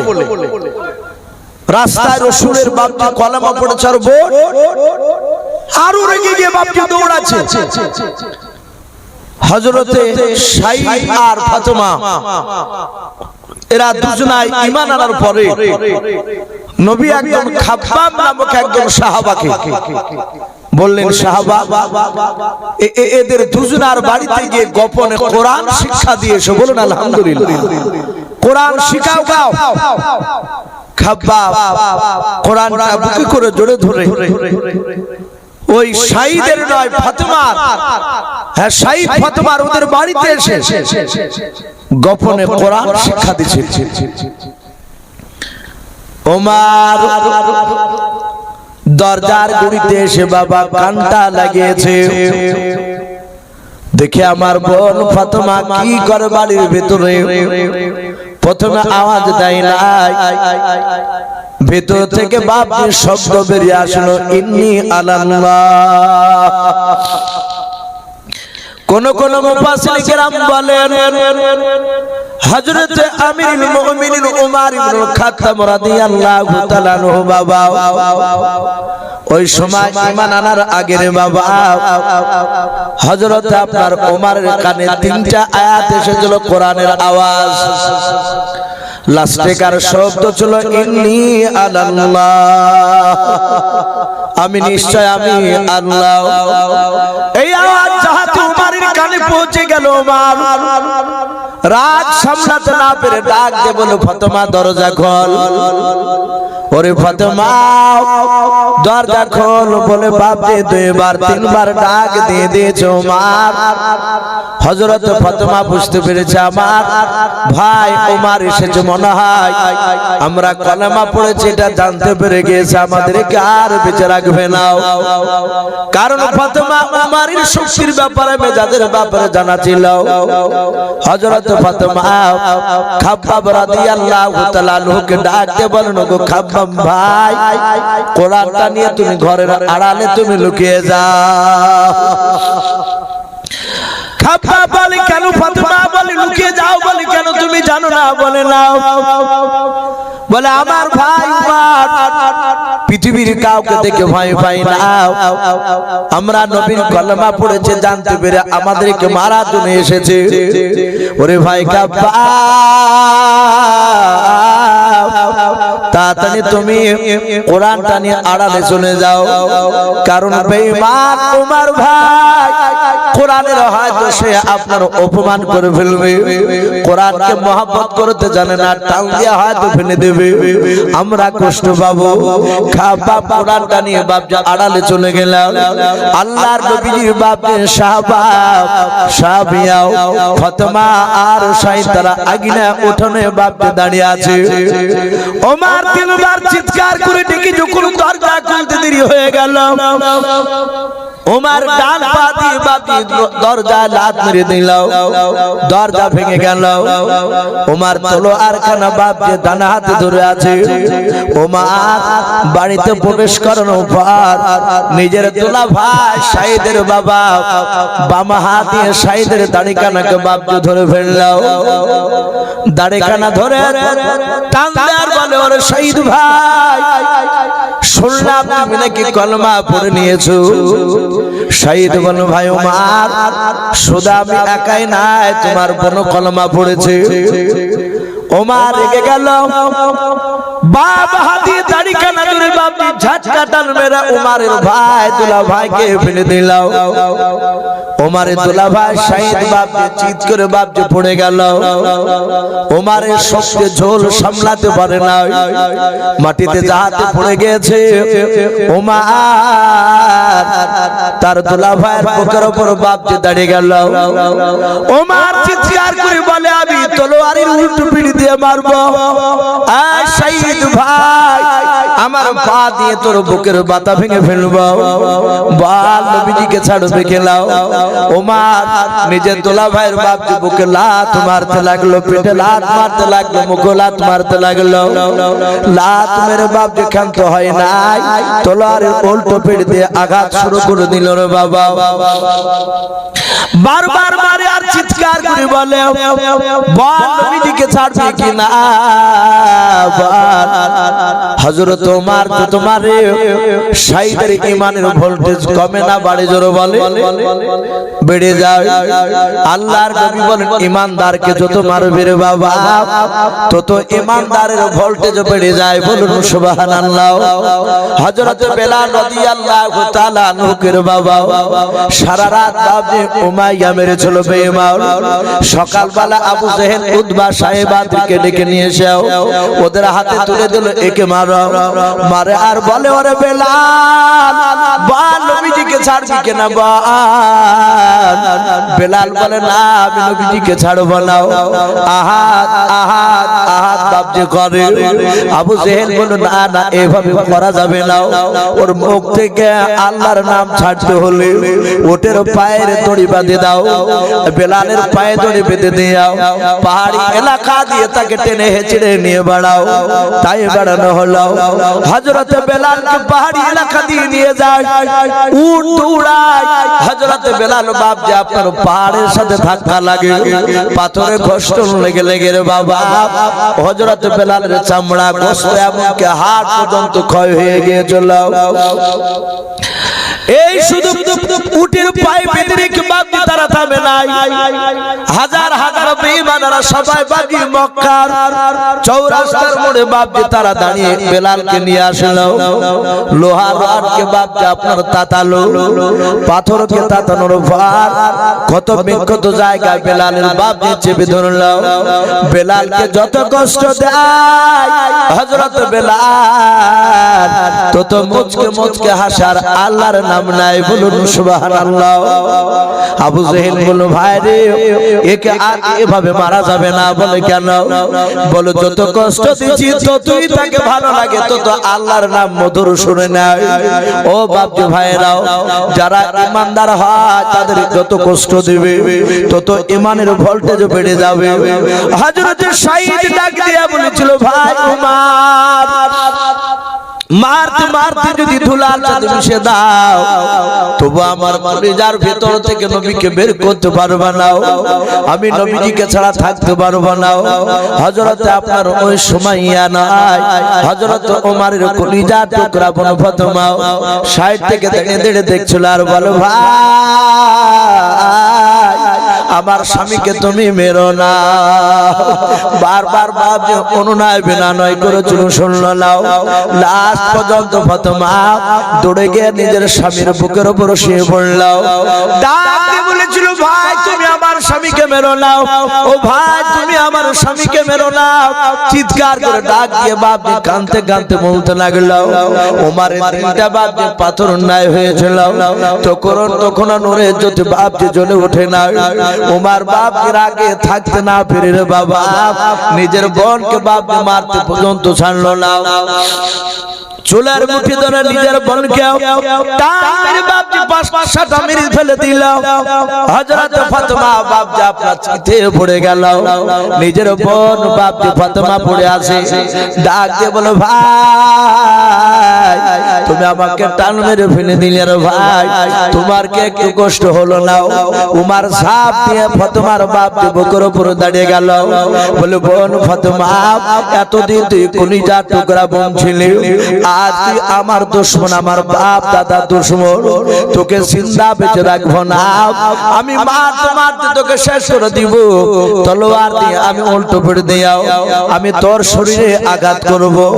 উমার মারে মারতে মারতে মারতে মারতে বাবা একবার ডাক দিয়ে বলে, বল ফাতেমা, এত মার মারতেছে রে বোন, তোকে এমন কি মোহাম্মদ জাদু করেছে বল, যে জাদু থেকে বেরিয়ে আসতে পারিস না? বল, কলমা যদি না ছাড়িস একবার হাত জোড় করে আমার কাছে জানের ভিক্ষা চা। হযরত ফাতেমা হাত খানা জোড় করে কেঁদে কেঁদে বলেছিল, ও ভাই উমার, আমার বিশ্ব নবী বলেছে একমাত্র আল্লাহ ছাড়াও কারো কাছে জানের ভিক্ষা চাওয়া যাবে না। ওরে ভাই, তোমার আমি আদরের কলিজা টুকরা বোন, তুমি মেলা দেখতে নিয়ে যেতে, বাজারে নিয়ে যেতে রে ভাই, আমি হাঁটতে না পারলে তুমি কোলে নিয়ে চলে যেতেও, কাঁধে করে নিয়ে যেতেও। ওরে ভাই, ছোটবেলা তোমার নিজ হাতে আমাকে খেয়ে দিতাও, তুই হাত দিয়ে তোমার বোনকে মারতে তোমার হাতটাও কাঁপে নাও। ভাই রে, আমরা এক মায়ের পেট থেকে বের হয়েছে, আমরা দুই ভাই বোন। ভাই, একবারও কি তোমার মায়া হয় না? উমার বাপ যে মনে মনে চিন্তা করলো, এত মার মারলাম, একবার জানের ভিক্ষা চাইল না। হযরত উমর ডাক দিয়ে বলে, বোন ফাতেমা, এত মার মারতেছি, একবার তুই আমার কাছে বলছিস না নবীকে ছেড়ে দেব? বোন রে, আর কিছু বলবো না, অনেক মার মারলাও, তোদের শরীর থেকে রক্ত বেরোচ্ছে। বল, আমি ঘরের দরজায় যখন দাঁড়িয়েছিলাম তোরা জানতে পেরেছিলি, আমি ডাক দিলাম তখন তুই জানতে পারলি, তোকে ডাকার আগে আমি কান লাগিয়ে শুনছিলাম কি তোরা করতেছিলাম, আমি দেখতেছিলাম দরজার আড়াল থেকে। কিন্তু বোন রে, কে জানো কি জানো পড়তেছিল, ইন্নী আনাল্লাহ, এই শব্দগুলো আমার কানে আসলো। হযরত ফাতেমা ডাক দিয়ে বলেছিল, ভাই, কোরআন পড়ছিলাম, আমার একজন নবীর সাহাবা খাব্বাও আমাদেরকে কোরআন শেখাচ্ছিল। হযরত ওমর বলে, কোরআন নিয়ে এসো দেখি। বলে, ভাই, এই কোরআন তোমাকে স্পর্শ করতে দেওয়া যাবে না। বলে, কেন? বলে, তুমি নাপাক, তুমি তো পবিত্র নাও, এই ধর্মগ্রন্থ কোরআন অপবিত্র অবস্থায় ছোঁয়া যাবে না। ওমর বলল, গোসল করতে গেলে সময় লেগে যাবে, তাড়াতাড়ি শোনা কি পড়তেছিলি রে বাবা। কিন্তু তার কানে তো বাপ আঙুল ভরা নাই, তার কানে তুলা ভরা নাই, ওই দরজার গুড়ি থেকে কান লাগিয়েছিল রে বাবা, তিনটা কোরআনের আয়াত আর বাপ যা আপনার কানের ভেতর দিয়ে একেবারে কলিজা থেকে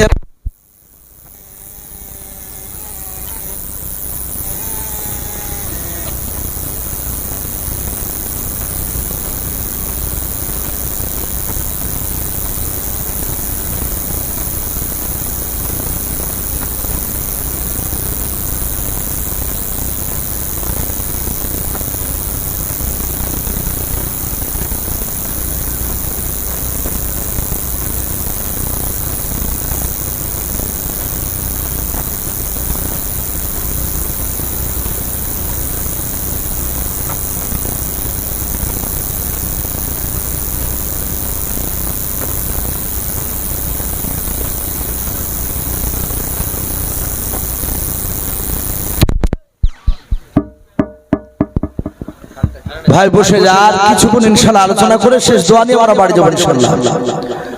হযরত ওমর ডাক দিয়ে বলেছিল, রে বোন, তাড়াতাড়ি তুই আমাকে শোনাও। হযরত খাব্বাব ঘরের ভিতর থেকে বেরিয়ে আসলো। খাব্বাব বুঝতে পেরেছে ওমর আর মারবে না। ওমরের দিনের ভেতরে বাপ নূরের জ্যোতি জ্বলে উঠেছে। আমার আল্লাহ বলেন মা ইয়াহদিহিল্লাহু ফালা মুদিল্লা লাহু ওয়া মা ইউদ্লিলহু ফালা হাদিয়া লাহু। আমার আল্লাহ বলেন আমি যাকে হেদায়েত বানাবো পৃথিবীর মানুষ তারা সবাই মিলে তাকে গোমরাহ বানাতে পারবে না, আর আমি যাকে গোমরাহ বানাবো পৃথিবীর মানুষ তাকে হেদায়েত বানাতে পারবে না। হযরত খাব্বাব ফিরে এসে বলেন ভাই উমর, গতকালকে আমি আসরের নামাজের পর আমি নবীর দরবারে ছিলাম। নবী আমার আল্লাহর কাছে হাত তুলে দোয়া চেয়ে বলেছিলেন, আল্লাহ তোমার দিন কেমন আর টিকানো যাবে না। যেভাবে আবু জেহেল ওমর উঠে পড়ে আমার বিরোধিতা শুরু করেছে, ওমর ভাই আমার বিশ্ব নবী কেঁদে কেঁদে বলেছিলেন, আল্লাহ আবু জেহেল কিংবা ওমরের দ্বারায় এদের দুজনার দ্বারায় যা দ্বারাতে ইসলামের উপকার হবে, ওগো মাওলা তুমি দুজনের মধ্যে একজনকে তুমি ইসলামে দাখিল করে নাও। ওগো ভাই ওমর আবু জেহেলের নামটা এক থেকে দুইবার নিয়েছিল, কিন্তু আপনার নামটা ওমর ওমর করতেছিল কয়েকবার। আমার মনে হয় তোমার নামটা আল্লাহ কবুল করে নিয়েছে, বলুন সুবহানাল্লাহ। ওমর তাকে দিয়ে বলে তোর নাম কি? বলে আমার নাম খাব্বাব। বলো সব বাদ দে, কি পড়েছিল শোনা। খাব্বাব আপনি কেউ বলেছেন সূরা তাহা, কেউ বলেছেন বাবা তওবা। এই সূরা থেকে বাপ কয়েকটা বাপ আয়াত পড়তে লাগলো। ওমর বাপ সঞ্চার কানাগুলো ভরা নাই, তুলা ভরা নাই। কোরআনের আয়াতগুলো ওমরের কানের ভেতর দিয়ে কলিজাতে বাপ ধাক্কা দেয়। আর ওমর বাপ যে আপনার চিৎকার করে নাই রে বাবা, চোখ দিয়ে পানি ঝরে। ওমর যেহেতু আরবি ভাষা জানতেন, তাদের মাতৃভাষা আরবি। ওমর ডাক দিয়ে বলেছিল, ভাই এত সুন্দর বাণী কোথায় পেলি বলো। ডাক দিয়ে বলেছিল, ভাই যেই নবীর কলমা পড়ার জন্য আমাদেরকে মারতেছিল সেই নবীর উপর এই কোরআন নাজিল হয়েছে। ওমর বলো, ভাই রে নবীর জবান থেকে যদি কথাগুলো শোনা যায় কতই না সুন্দর হবে। চলো আমি নবীর চেহারা খানা দেখবো, এত সুন্দর বাণী তার উপর নাজিল হয়েছে। খাব্বাব, ফাতেমা, সাইবা তিনজন ওমরের হাত খানা ধরে নিয়ে চলতে লাগলো। নবীর দরবারে বাপ যে দৌড়ে যাচ্ছে, রাসূলকে বাপ যে দেখবে, নবীর মুখ থেকে ওমর কথাগুলো শুনবে। হযরত বাপ যে ওমরকে দূর থেকে বাপ যে দেখতে পেয়েছে। আল্লাহ রাসূলের সাহাবারা পেছন থেকে নবীর পেছনে তারা বসা ছিল, নবী জান্নাত জাহান্নামের কথা শোনাচ্ছিলেন। সাহাবারা ওমরকে দূর থেকে দেখার পর বলে, নবীজি ওই দেখেন ওমর আসতেছে তলোয়ার নিয়ে আপনার দরবারে। আমার মনে হয় হযরত ফাতেমা, সাইদ আর খাব্বাব তারা কলমা পড়েছে, ওমর জানতে পেরেছে ওমর আপনার দরবারে তার বোনকে টেনে নিয়ে আসতেছে, তার দুলাভাইকে। মনে হয় আমাদের চোখের সামনে তার বোন দুলাভাইকে জবাই করার পর নবী গো আপনাকে মারবে, আমাদেরকে মারবে। নবীজি একবার হুকুম দেন, ওমর আপনার দরবারে আসার আগে আমরা সবাই মিলে দৌড়ে গিয়ে ওমরকে জবাই করে দিয়ে আমরা জাহান্নামে পাঠিয়ে দেব। দরদি নবী এইভাবে পেছন দিকে ঘুরে তাকে বলেন, সাহাবা তোমরা কি গায়বের খবর জানো? বলে না, গায়বের খবর জানি না। বলে কে জানে? সাহাবারা বলেন একমাত্র আসমান জমিনের মধ্যে একমাত্র আল্লাহ জানেন, বলুন সুবহানাল্লাহ। ডাক দিয়ে বলেছিল, নবী গো কেন এই কথা বলে? নবী বলেন, ওগো সাহাবারা ওমর যে আমাকে মারতে আসছে তা তোমরা কেমন করে জানলে? বলে হুজুর আমাদের দুশমন এই কারণে এটা ধারণা করলাম নবী বলেন সাহাবারে গতকালকে আমি তাদের দোয়া করেছি সাহাবা আমার মনে হয় ওমর না মারতে এসে হয়তো কলমা পড়তে আসতে পারে আল্লাহর নবী বলেন সাহাবা বসে যাও সাহাবারা বাপি বসে বলে নবী বলেন এক ধাপ কেউ জানো এখান থেকে সামনের দিকে ওমরের দিকে যাবা না এই সাহাবারা আমি বারণ করছি এখান থেকে তোমরা কেউ যাবা না সাহাবারা হাত জোড় করে বলেন ইয়া রাসূলুল্লাহ maaf করবেন আর যাব না নবী আপনি আমাদেরকে বসতে বলেছেন বারণ করেছেন আর যাব না আল্লাহর নবী তাকে দেখলো ওমর দৌড়ে আসতেছে আল্লাহর নবীর কাছাকাছি তো কোনো বাপ যে পৌঁছাতে পারে না প্রায় 50 থেকে 60 হাত দূরে বাপ যে ওমর আসতেছিল আল্লাহর নবীজি আর নবীর জায়গা থেকে নবী আর দাঁড়াতে পারলেন না নবী স্থির হয়ে থাকতে পারলেন না নবী আবার সোজা দৌড়ে গিয়ে যাওয়ার পর ওমরের কাছে দৌড়ে যাওয়ার পর নবীজি আমার ওমরের জামার কলার খানা বাপ যেভাবে ধরলাম আল্লাহ রাসূল ওমরের কলার খানা ধরে ওমর দেড়ে গেল আল্লাহর নবীজি কলার খানা বাপ যেভাবে ধরে আর আস্তে আস্তে নড়ায় আর বলে ওরে ওমর আর কতদিন পাগলামি করবে রে ওমর ওরে ওমর তুমি মহব্বতের নজরে একবার তুমি আমার চেহারা দিকে তাকাও আমি তোমার দুশমন নই আমি তোমার জানের নবী মুহাম্মদ সাল্লাল্লাহু ওরে ওমর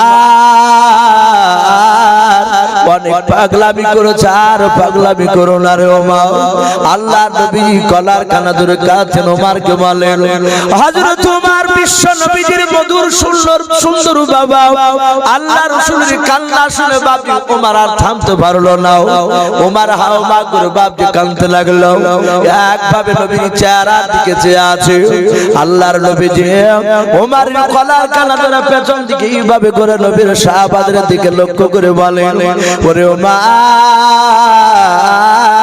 ওই দেখো তোমার জানের সাথী তা তোমার মহব্বতের বন্ধুরাও ওরে ওমর তোমার বন্ধুদেরকে নিয়ে তুমি কবে কলেমার দাওয়াত দেবে বলুন সুবহানাল্লাহ ওমর বাপ আর থাকতে পারলো না নবীর পায়ে তলোয়ার খানা রেখে দিলাম রেখে দেওয়ার পর নবী পা দুখানা পাঁজা মেরে জোরে জোরে কেঁদে বলেছিলেন নবী গো আমি অন্যায় করে ফেলেছি নবী আপনি আমাকে হয় তলোয়ার দিয়ে আপনি আমাকে হত্যা করে দেন জবাই করে দাও নতুবা আপনার কলমা পড়ে মুসলমান বানিয়ে নাও আল্লাহর নবী আর থাকতে পারলেন না ওমরের হাত দুখানা ধরে নবী যে বুকের সাথে জোরে ধরলেন ওমরের কপালে চুমা দিয়ে বলে ওমর আমি পৃথিবীর বুকে বদলা নিতে আসি নাই আল্লাহ কোরআনে বলেছিল আমা আরসালনাকা ইল্লা রাহমাতান লিল আলামিন আমি রহমতের নবী দয়ার নবী ওমর আমি নবী তোমাকে maaf করে দিলাম ওমর তুমি পড়ে নাও কলমা লা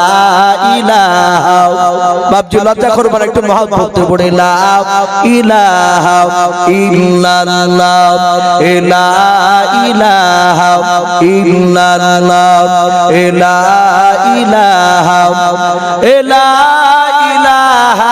ইল্লাল্লাহু মুহাম্মাদুর রাসূলুল্লাহ সাল্লাল্লাহু তাআলা আলাইহি ওয়াসাল্লাম এই সেই ওমর নবীজির হাজার হাজার সাহাবার সামনে রে বাবা হাত খানা ধরে ধরে কেঁদে কেঁদে বলেছিল নবী গো বেয়াদবি হলে maaf করবেন নবী আমি আপনার কাছে সেই দিন অন্যায় করে ফেলেছিলাম ওগো আল্লাহর নবী জনাবে মুহাম্মদ রাসূলুল্লাহ সাল্লাল্লাহু তাআলা আলাইহি ওয়াসাল্লাম আমি আপনার কাছে ক্ষমা চাই আপনি আমাকে ক্ষমা করে দেন আল্লাহর দরদি নবী আমার আল্লাহর দরদি নবী আমার ডাক দেবার ওমর আমি সেই দিনে আমি তোমাকে ক্ষমা করে দিয়েছি রে ওমর বলে নবী গো আজ যেমন আপনি ক্ষমা চাইছেন আজ আপনি maaf করে দাও আল্লাহর নবী বলেন ওমর আমি maaf করে দিলাম আল্লাহর রাসূল এইভাবে এক এক করে সাহাবাদের বাপ জাহাদ দুখানা ধরে ধরে নবী আমার অনেকগুলো সাহাবার বাপ জাহাদ ধরে ক্ষমা চাইতে লাগলেন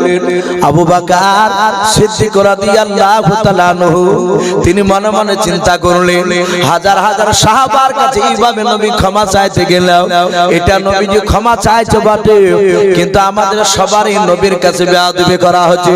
নবীর তো গুনাহ নাই, আবার নবী এক এক করে ক্ষমা চাইলে অনেক সময় লেগে যাবে, এটা অন্যায় হচ্ছে আমাদের। হযরত আবু বকর নবীজির সামনে গিয়ে বলে, নবীজি আমি আপনার দামি সাহাবা। বলে হ্যাঁ। আল্লাহর নবীর বন্ধু আবু বকর ডাক দিয়ে বলে, নবী গো আপনি বলেছেন সাহাবার মধ্যে সবচেয়ে বড় সাহাবা আবু বকর। ওগো আল্লাহর নবী, সব সাহাবার আপনার কথা শুনে আমাকে বড় বলে মানে আমি যা বলি তাই শুনে নাই।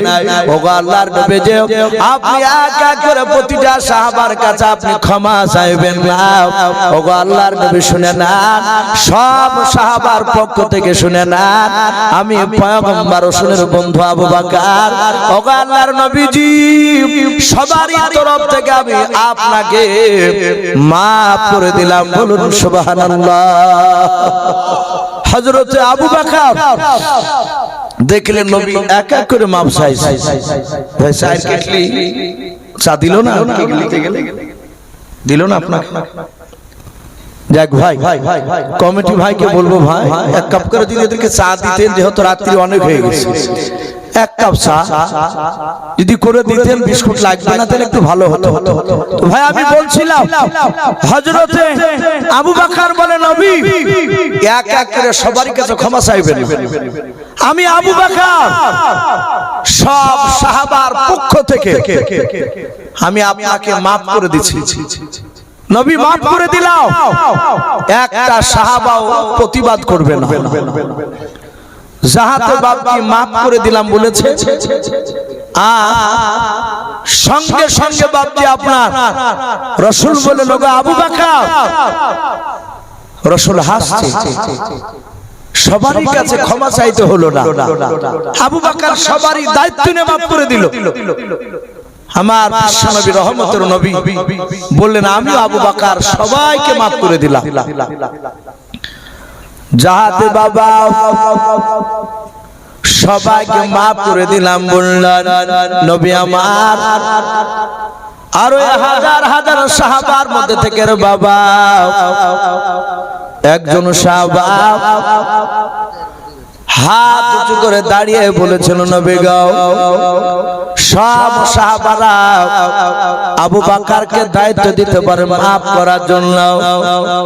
আয় নবীজি, আমি আপনার সাহাবা, আমি আপনার আবু বকর বন্ধুকে আমি দায়িত্ব দিই নাই। ওগো আল্লাহর নবীজি, আমি আপনার সাহাবা, আপনাকে আমি মাফ করব না। সব সাহাবারা অবাক হয়ে গেল। সাহাবার মাথা খারাপ হলো নাকি? সবাই মাফ করছে, আর ও বলে, নবী আমি আপনাকে মাফ করব না। নবী বললেন, এই তুমি আমাকে মাফ করবে না কেন? বলে, হুজুর আপনি একদিন আমাকে চাবুক দিয়ে মেরেছিলেন, মনে আছে বাপজি ওই সাহাবাটার নাম? হযরতে সাদ ইবনে আবি ওয়াক্কাস রাদিয়াল্লাহু তাআলা আনহু। এই রাসূলের অনেক দামি সাহাবা, অথচ উনি বলছেন, নবী গো এক দিল আপনি উটের পিঠে চেপেছিলেন, আপনার ডান হাতে ছিল সারোয়া চাবুক, আমি ওই উটের লাগাম ধরে আগে আগে হাঁটছিলাম, আপনি চাবুকটা উটের পায়ে মারতে গিয়েছেন, উটের পায়ে না লেগে নবী আপনার ওই ডান হাতের চাবুকটা আমার পিঠে লেগেছে, ডান দিকের কাঁধে। ওগো নবী, আজ আপনি হাজার হাজার মানুষের সামনে বলেছে, হয় মাফ করে দাও, নতুবা তার প্রতিশোধ বদলা নিয়ে নাও। নবী আমি আপনাকে মাফ করব না, আমি প্রতিশোধ বদলা নিতে চাই। আবু বকর বললেন, ভাই নবীকে মারা তো দূরের কথা, নবী চেহারার দিকে চোখটা টেরা করে তাকালে ঈমান নষ্ট হয়ে যায়, আর তুমি নবীকে মারবা? বলে, আবু বকর এখানে কথা বলবে না, তোমার সাথে আমার কথা নয়, আমার কথা হচ্ছে রাসূলুল্লাহর সাথে। বলুন সুবহানাল্লাহ। সাদ ইবনে আবি ওয়াক্কাস তিনি দামি সাহাবা, ওনার জীবনী শুনেছেন আপনারা? নবী যেদিন তায়েফ নগরে মার খেয়ে এসে একটা খাজুর গাছের হালকা ছায়ার তলে রাসূলুল্লাহ কাঁদছিলেন। মাথা দিয়ে বাপজি রক্ত গড়ে গড়ে পায়ে জমাট বেঁধেছিল। নবী কাঁদছিলেন, ওগো আল্লাহ, তায়েফবাসী লোকরা আমাকে চিনতে পারেনি, এদেরকে মাফ করে দাও, এদের উপর নারাজ হয়েও না। আর এই সাদ ইবনে আবি ওয়াক্কাস ওই রাসূলুল্লাহ কাঁদছিলেন ওই মরুভূমিতে, তার পেছনে বাপজি একটা আঙ্গুরের বাগানে তিনি কাজ করছিলেন। হঠাৎ করে কান্না দেখে দেখলো, হারে যুবকটাকে মারলো কে? সাদ ইবনে আবি ওয়াক্কাস নবীর শরীরে রক্ত পড়া দেখে, ও কিন্তু নবীকে চিনে না। ও আঙ্গুরের ফলকে নিংড়ে রস বের করে এক গ্লাস রস নিয়ে গিয়ে বলছে, এই যুবক, তোমাকে কে মেরেছে গো এইভাবে? নবীজি এইভাবে ঘুরে তাকিয়ে বললেন, ভাই, এই আকাশ আমাকে মেরেছে তায়েফ নগরের যুবকেরা। আকাশ বলল, আমার নাম আকাশ, তা আপনি জানেন কি করে? নবীজি বলেন, শুধু তোমার নামটা নয়, তুমি কোন বংশের সন্তান সেটা আমি বলে দিই। আকাশ বলছে, বলো তুমি, আমি কোন বংশের সন্তান? নবী বললেন, আকাশ, তুমি ইউনুস নবী আলাইহিস সালামের বংশধর। বাস্তবে উনি তাই ছিলেন। উনি ডাক দিয়ে বললেন, এই ভাই, আপনি কে? আপনার বাড়ি কোথায়? আল্লাহর নবী বলেন, আমার বাড়ি মক্কা নগরে। এই তায়েফ নগরে নানার দেশে এসেছিলাম কলেমার দাওয়াত দিতে। আমি নবী। বলে, ভাই, আপনি আমার বংশ কেমন করে জানতে পারলেন বলো? আল্লাহর নবী বলেন, আকাশ, এক নবীর খবর আর এক নবী দিতে পারে, বলুন সুবহানাল্লাহ। বাপজি আমার সোনালালেরা, সেই আকাশ বিশ্ব নবীকে চাবুক দিয়ে মারবে। বাপজি, আপনাদের যোগ্যতম মুফতি সাহেব, শুধু আপনাদের ইমামই শুধু নয়, এই মুর্শিদাবাদের মধ্যে বাপজি একটা বড় মাদ্রাসা, আপনাদের এই ছয়ঘড়ি হাফিজিয়া মাদ্রাসা। সেই মাদ্রাসা উনি যোগ্যতম শিক্ষক। পড়াশোনা আশা করি প্রায় মানুষ জানে। আমারও ছেলে বাপজি এই মাদ্রাসার হুজুরদের কাছে দিয়েছি। ভাই, আপনারা বসে আছেন, একদম মসজিদের চিহ্ন দেখতে পাওয়া যাচ্ছে। সব এই যে কলম বাপজি সম্পূর্ণ এখনো হয়। মুফতি সাহেব একটু ইশারা করে বললেন, ভাই, একটু কিছু শেষের বেলা একটু চাই। রাত্রি প্রায় 1টা বাজতে বাজতে 20 মিনিট বাকি আছে। ভাই, একটু ঝটঝট করে, আমরা কেউ চলে যাব না শোনা, আমরা সকলেই দোয়া নিয়ে বাড়ি যাবো ইনশাআল্লাহ। আর দোয়া মুখ্য ইবাদত, দোয়া হচ্ছে সমস্ত ইবাদতের বাপজি মাগাজ বলা হয়েছে। এই জন্য আমরা শেষ না দোয়া নিয়ে বাপজি বাড়ি যাবো না। কার আব্বা, কার মা, কার দাদা দাদি, ডাক্তার শামসুল, নানা নানি, অনেকের বাপজি চলে গিয়েছে, তাদের মাগফিরাতের কামনা করে দোয়া হবে। ছয়ঘড়ি ডাক্তার শামসুল সাহেব, উনি 5000 টাকার দাতা। বল মারহাবা, বলেন আরে তাকবীর। এই ডাক্তারের 5000 টাকা দান আল্লাহ কবুল করুন, তার আত্মীয় স্বজন কবর আযাবকে মাফ করুন, বলুন আল্লাহুম্মা আমিন। তার এই যে মানুষের এই ডাক্তারি করা, এটা একটা মানুষের সেবা। আল্লাহ তার মানুষের সেবা করার তৌফিক দান করুন, এবং তার হাতে যেন আল্লাহ যশ দান করে, বলুন আল্লাহুম্মা আমিন। তার রুজিতে বরকত দিন, বলুন আল্লাহুম্মা আমিন। বলেন আরে তাকবীর। ভাই, একটু আসুন, আমি আপনাদের কাছে 50,000, 10,000, 15,000 বাপ আমি চাইবো না। যদি কেউ থাকে, যেমন আমাদের ডাক্তার মশাই শেষের বেলায় বাপজি 5,000 টাকা দেন। যদি কেউ থাকে, 2-1 ব্যক্তি বাপজি 5,000 করে ইনশাআল্লাহ একটু হাত খানা উঁচু করে বলতে পারো, যদি 5,000 টাকা দিতে নাও পারে কমসে কম বাপজি 500,000 করে টাকা জি একটু আসুন। আল্লাহ রাসূল বলেন মান বানা লিল্লাহি মাসজিদা বানাল্লাহু লাহু বাইতান ফিল জান্নাহ। নবী বললেন কেউ যদি দুনিয়াতে মসজিদ তৈরি করে দেয় কাউসার 1000 সুবহানাল্লাহ নারে তাকবীর। এই কাউসার নামে দেখো বান্দা কোথায় যে ছিল শেষের বেলা এসে দেখো 1000 টাকা দিলাও 1000 টাকা বলে মনে করিও না হেলাও নেকের খাতায় মোলা লিখিও গো আল্লাহু আমিন। সাইফুল নামে দেখো বান্দা কোথায় যে ছিল শেষের বেলা এসে দেখো 1000 টাকা দিলাও 1000 টাকা বলে মনে করিও না হেলাও নেকের খাতায় মোলা লিখিও গো মেলাও যার সাথে যে নিয়তে করিয়াছে দান দানকে কবুল করো তুমি সুবহানাল্লাহ আমিন। নারে তাকবীর 3000 টাকা মাশাআল্লাহ। রুহুল আমিন নামে দেখো বান্দা শেষের বেলা 3000 টাকা দানিল মসজিদ বানাবো বলিয়া আল্লাহ যা আশাতে যে নিয়তে করিয়াছে দান দানকে কবুল করো তুমি রহমান। আর দোয়া করি মোলা তাহার জন্নতে সুখে শান্তি রেখে তুমি দুনিয়ার বুকে আল্লাহু আমিন। নারে তাকবীর। ভাই জবজব করে আসি শোনা 500 1000 200 যে যা পারবো ভাই একটু শেষের বেলা আলহামদুলিল্লাহ যথেষ্ট দান আপনারা দিয়েছে। মা বোন যারা আছেন মা বোনদেরকে বলবো মা বোন আপনারা 200 150 যে যা পারবেন একটু দানের হাতটা একটু বাড়াবেন। মাশাআল্লাহ দেখেন আমারই বন্ধু মাওলানা রফিকুল সাহেব উনিও বলছেন 1000 টাকার দাতা বল মারহাবা। এই মাওলানা রফিকুল ইসলাম নামে দেখো বান্দা কোথায় যে ছিল আল্লাহ নাম শুনে দেখো 1000 টাকা দিলাও যার সাথে যে নিয়তে করিয়াছে দান দানকে কবুল করো তুমি সুবহান। ওগো বাড়ি দোয়া করি ওগো পাক বাড়ি মিজানেতে নেকির পাল্লা করে দিও ভাই আল্লাহু আমিন। নারে তাকবীর। আবু রায়হান 500 টাকা 6 ঘড়ি আবু রায়হান নামে দেখো বান্দা কোথায় যে ছিল শেষের বেলা এসে দেখো 500 টাকা দিলাও 500 টাকা বলে মোলা করিও না হেলাও নেকের খাতায় মোলা লিখিও গো মেলাও যা সাথী যে নিয়তে করিয়াছে দান দানকে কবুল করো তুমি রহমান আল্লাহু আমিন। নারে তাকবীর।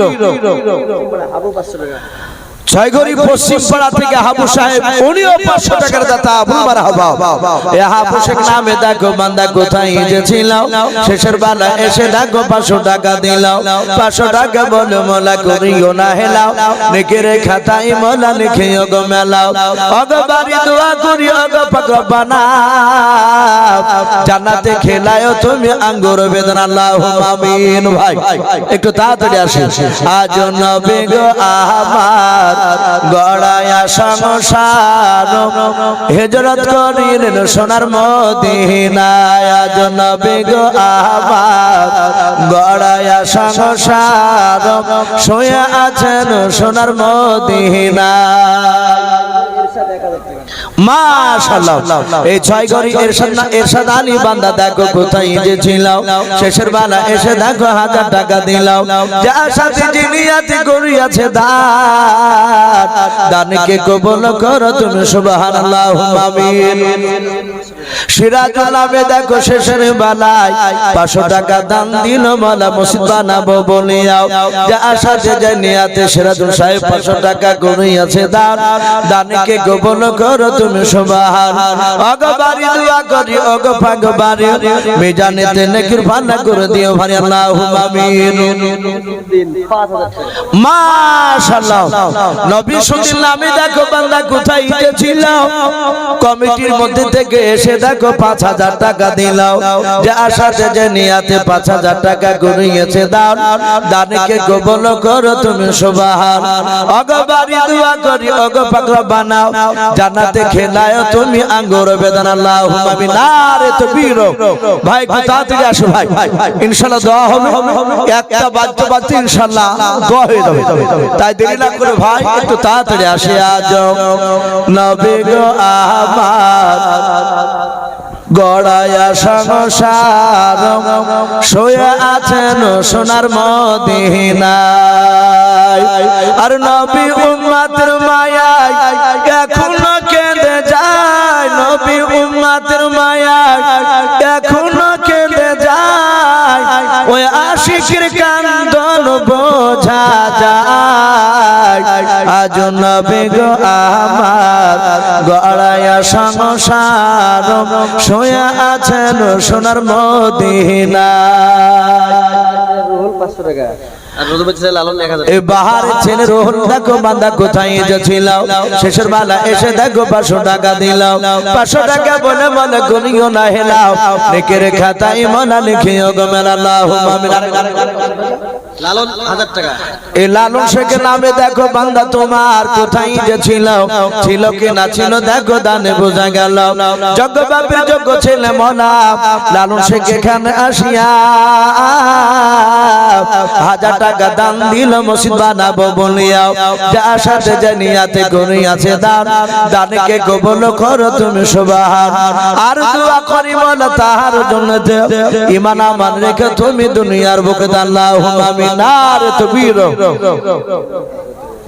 মাশাআল্লাহ বলেন জোরে নারে তাকবীর আপনাদের ইমাম সাহেব মুফতি ফজলুল সাহেব উনি বলছেন আমি 5000 টাকার দাতা বল মারহাবা আয় আল্লাহ মুফতি সাহেবের মওলাই করিম 5000 টাকা তুমি দানকে কবুল করে নাও ওগো মাওলা তুমি তার আত্মীয় স্বজনের কবর আযাব তুমি maaf করে দাও আল্লাহ তুমি তাকে হায়াতে তয়্যিবা সিহাতে কুল্লিয়া দান করো বলুন আল্লাহুম্মা আমিন আল্লাহ তুমি তার রুজির আজকার তুমি বরকত দাও আয় আল্লাহ যারা দিচ্ছে যারা দিতে পারে না তোমার বান্দা বান্দীরাও আল্লাহ সকলকে বিশ্ব নবীর চেহারা আমাদের মত লাগে না দেখে আমাদের মত দিও না বলুন আল্লাহুম্মা আমিন আমাদের মন চাই না বাপ রাসূলকে একবার চেহারা খানা স্বপ্ন যোগে দেখি রাসূলকে স্বপ্নে কেউ যদি দেখে বাপ সে আল্লাহর ওলি হয়ে যাবে বিড়ি খেলে আর বিড়ি খাবে না মদ খেলে মদ খা ছেড়ে দেবে তার প্রতিটা কাজ নবীর সুন্নাত অনুযায়ী হবে বলুন আলহামদুলিল্লাহ এই জন্য দোয়া করি ওগো আল্লাহ যারা দিচ্ছে যারা দিতে পারে না তুমি আমাদের সকলকে বিশ্ব নবীর চেহারা না দেখে আমাদের মত দিও না বলুন আল্লাহুম্মা রিজিয়া নওদাপাড়া দুবস্তা শুনে মাশাআল্লাহ এই রিজিয়া নামে দেখো বান্দি কোথায় যে ছিল নওদাপাড়া থেকে দেখো 2 বস্তা সিমেন্ট দিয়া গেল যা সাথে যে নিয়াতে 2 বস্তা সিমেন্ট করিয়াছে দানকে কবুল করো তুমি সুবহান আমি পাপী গুনাহগার দোয়া নাই জানি রিজিয়ার জন্য দোয়া করবে ফাতেমা জননী আল্লাহুম্মা আমিন ভাই আর কি হবে না আপনাদের মধ্যে থেকে জি জি আমরা সবাই দোয়ার আশায় বসে আছি আর বাপজি সারা রাত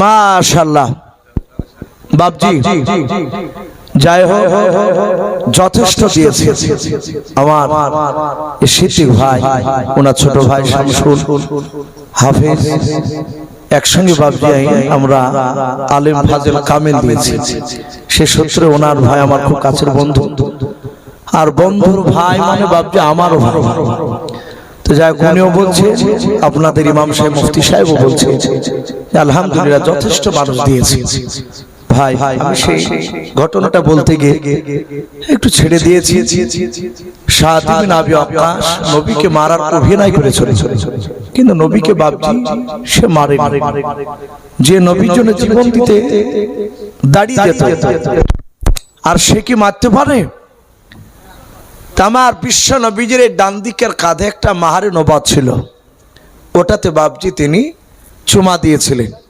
ওটাই ছিল তার উদ্দেশ্য। তাই আমার বিশ্ব নবী তাকে ক্ষমা করে দিয়েছিলেন এবং জান্নাতের জন্য রসুল তার জন্য দোয়া করেছিলেন।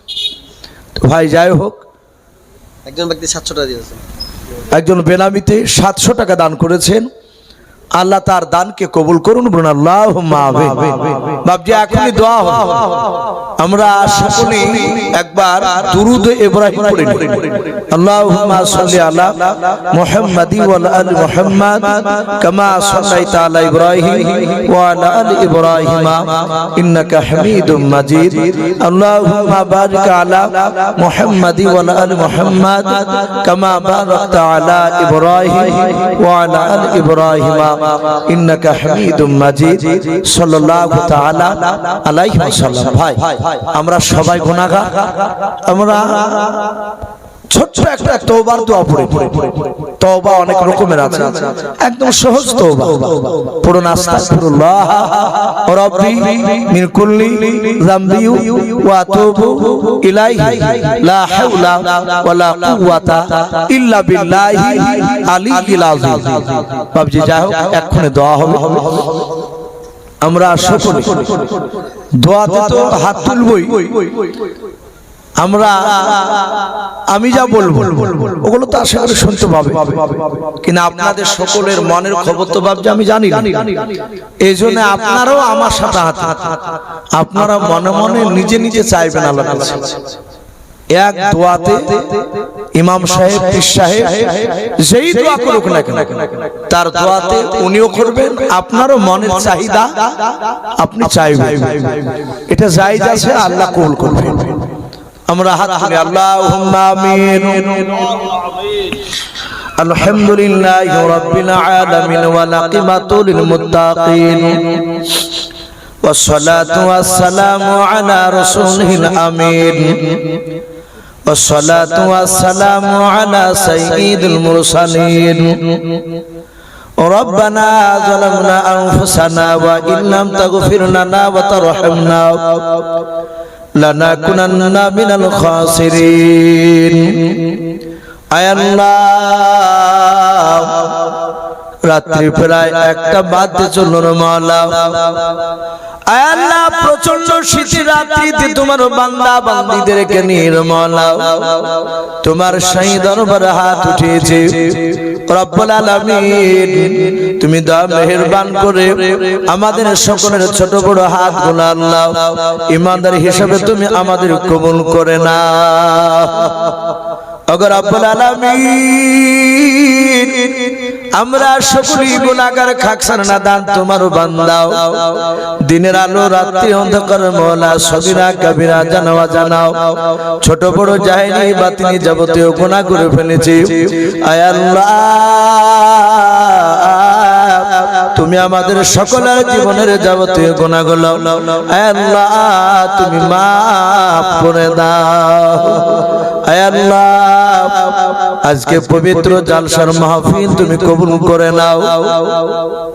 আগার রব্বুল আলামিন, যেই মসজিদের উদ্দেশ্য করে জালসা দেওয়া হয়েছে রে মাওলা, যেই মসজিদের আল্লাহ উন্নতি করবে আল্লাহ কালেকশন করা হয়েছে, তোমার বান্দা বান্দীরা অনেক টাকা দান করেছে, সিমেন্ট দান করেছে, টাকা দান করেছে। আল্লাহ সকলের নেক মাকসুদ তুমি পুরা করে দাও। আল্লাহ তুমি তাদের সকলের দানগুলো তুমি কবুল করে নাও। লোহা রড বালি সব দান করেছে তোমার বান্দা বান্দীরাও, তাদের সকলের নেক মাকসুদ তুমি পুরা করে দাও। আল্লাহ সকলের দানকে তুমি কবুল করে নিও, তাদের আত্মীয় স্বজনের কবরের আযাবগুলো তুমি মাফ করে দাও।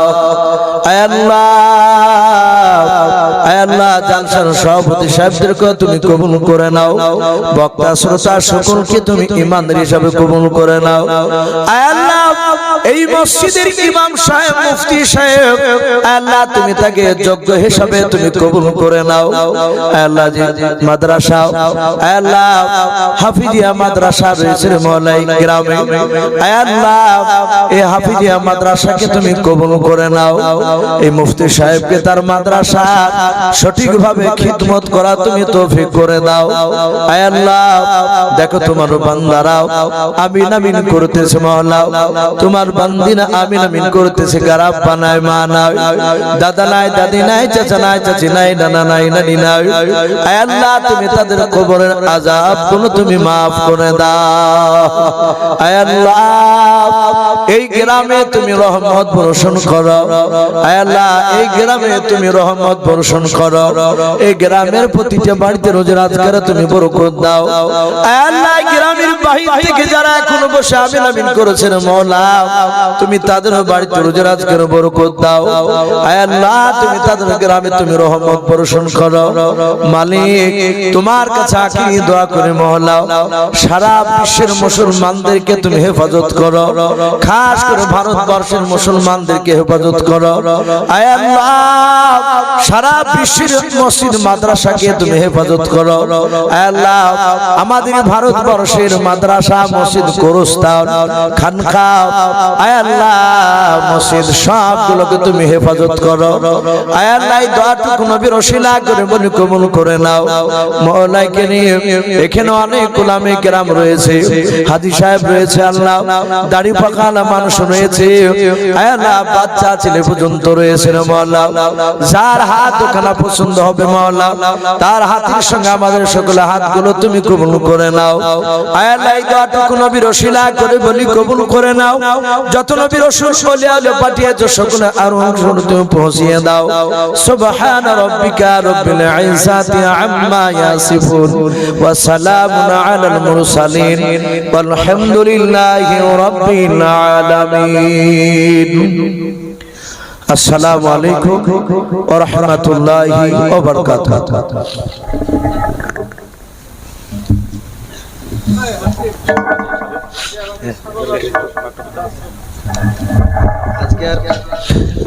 মাহফিল আমাদের এখানেই শেষ হলো। আবার সকালে ইনশাল্লাহ শুরু হবে, একটু কালেকশন হবে আমাদের সকালে। কালেকশন খুব ভালো হয়েছে, কিন্তু আমি তো বুঝতে পারছি অনেক বাড়ি থেকে কালেকশন আসেনি কেউ, সেগুলো সকালে ইনশাল্লাহ আবার হবে। এখন আরাম করে ঘুমান গা বাড়িতে। টোটাল সকালে বলা হয়েছে।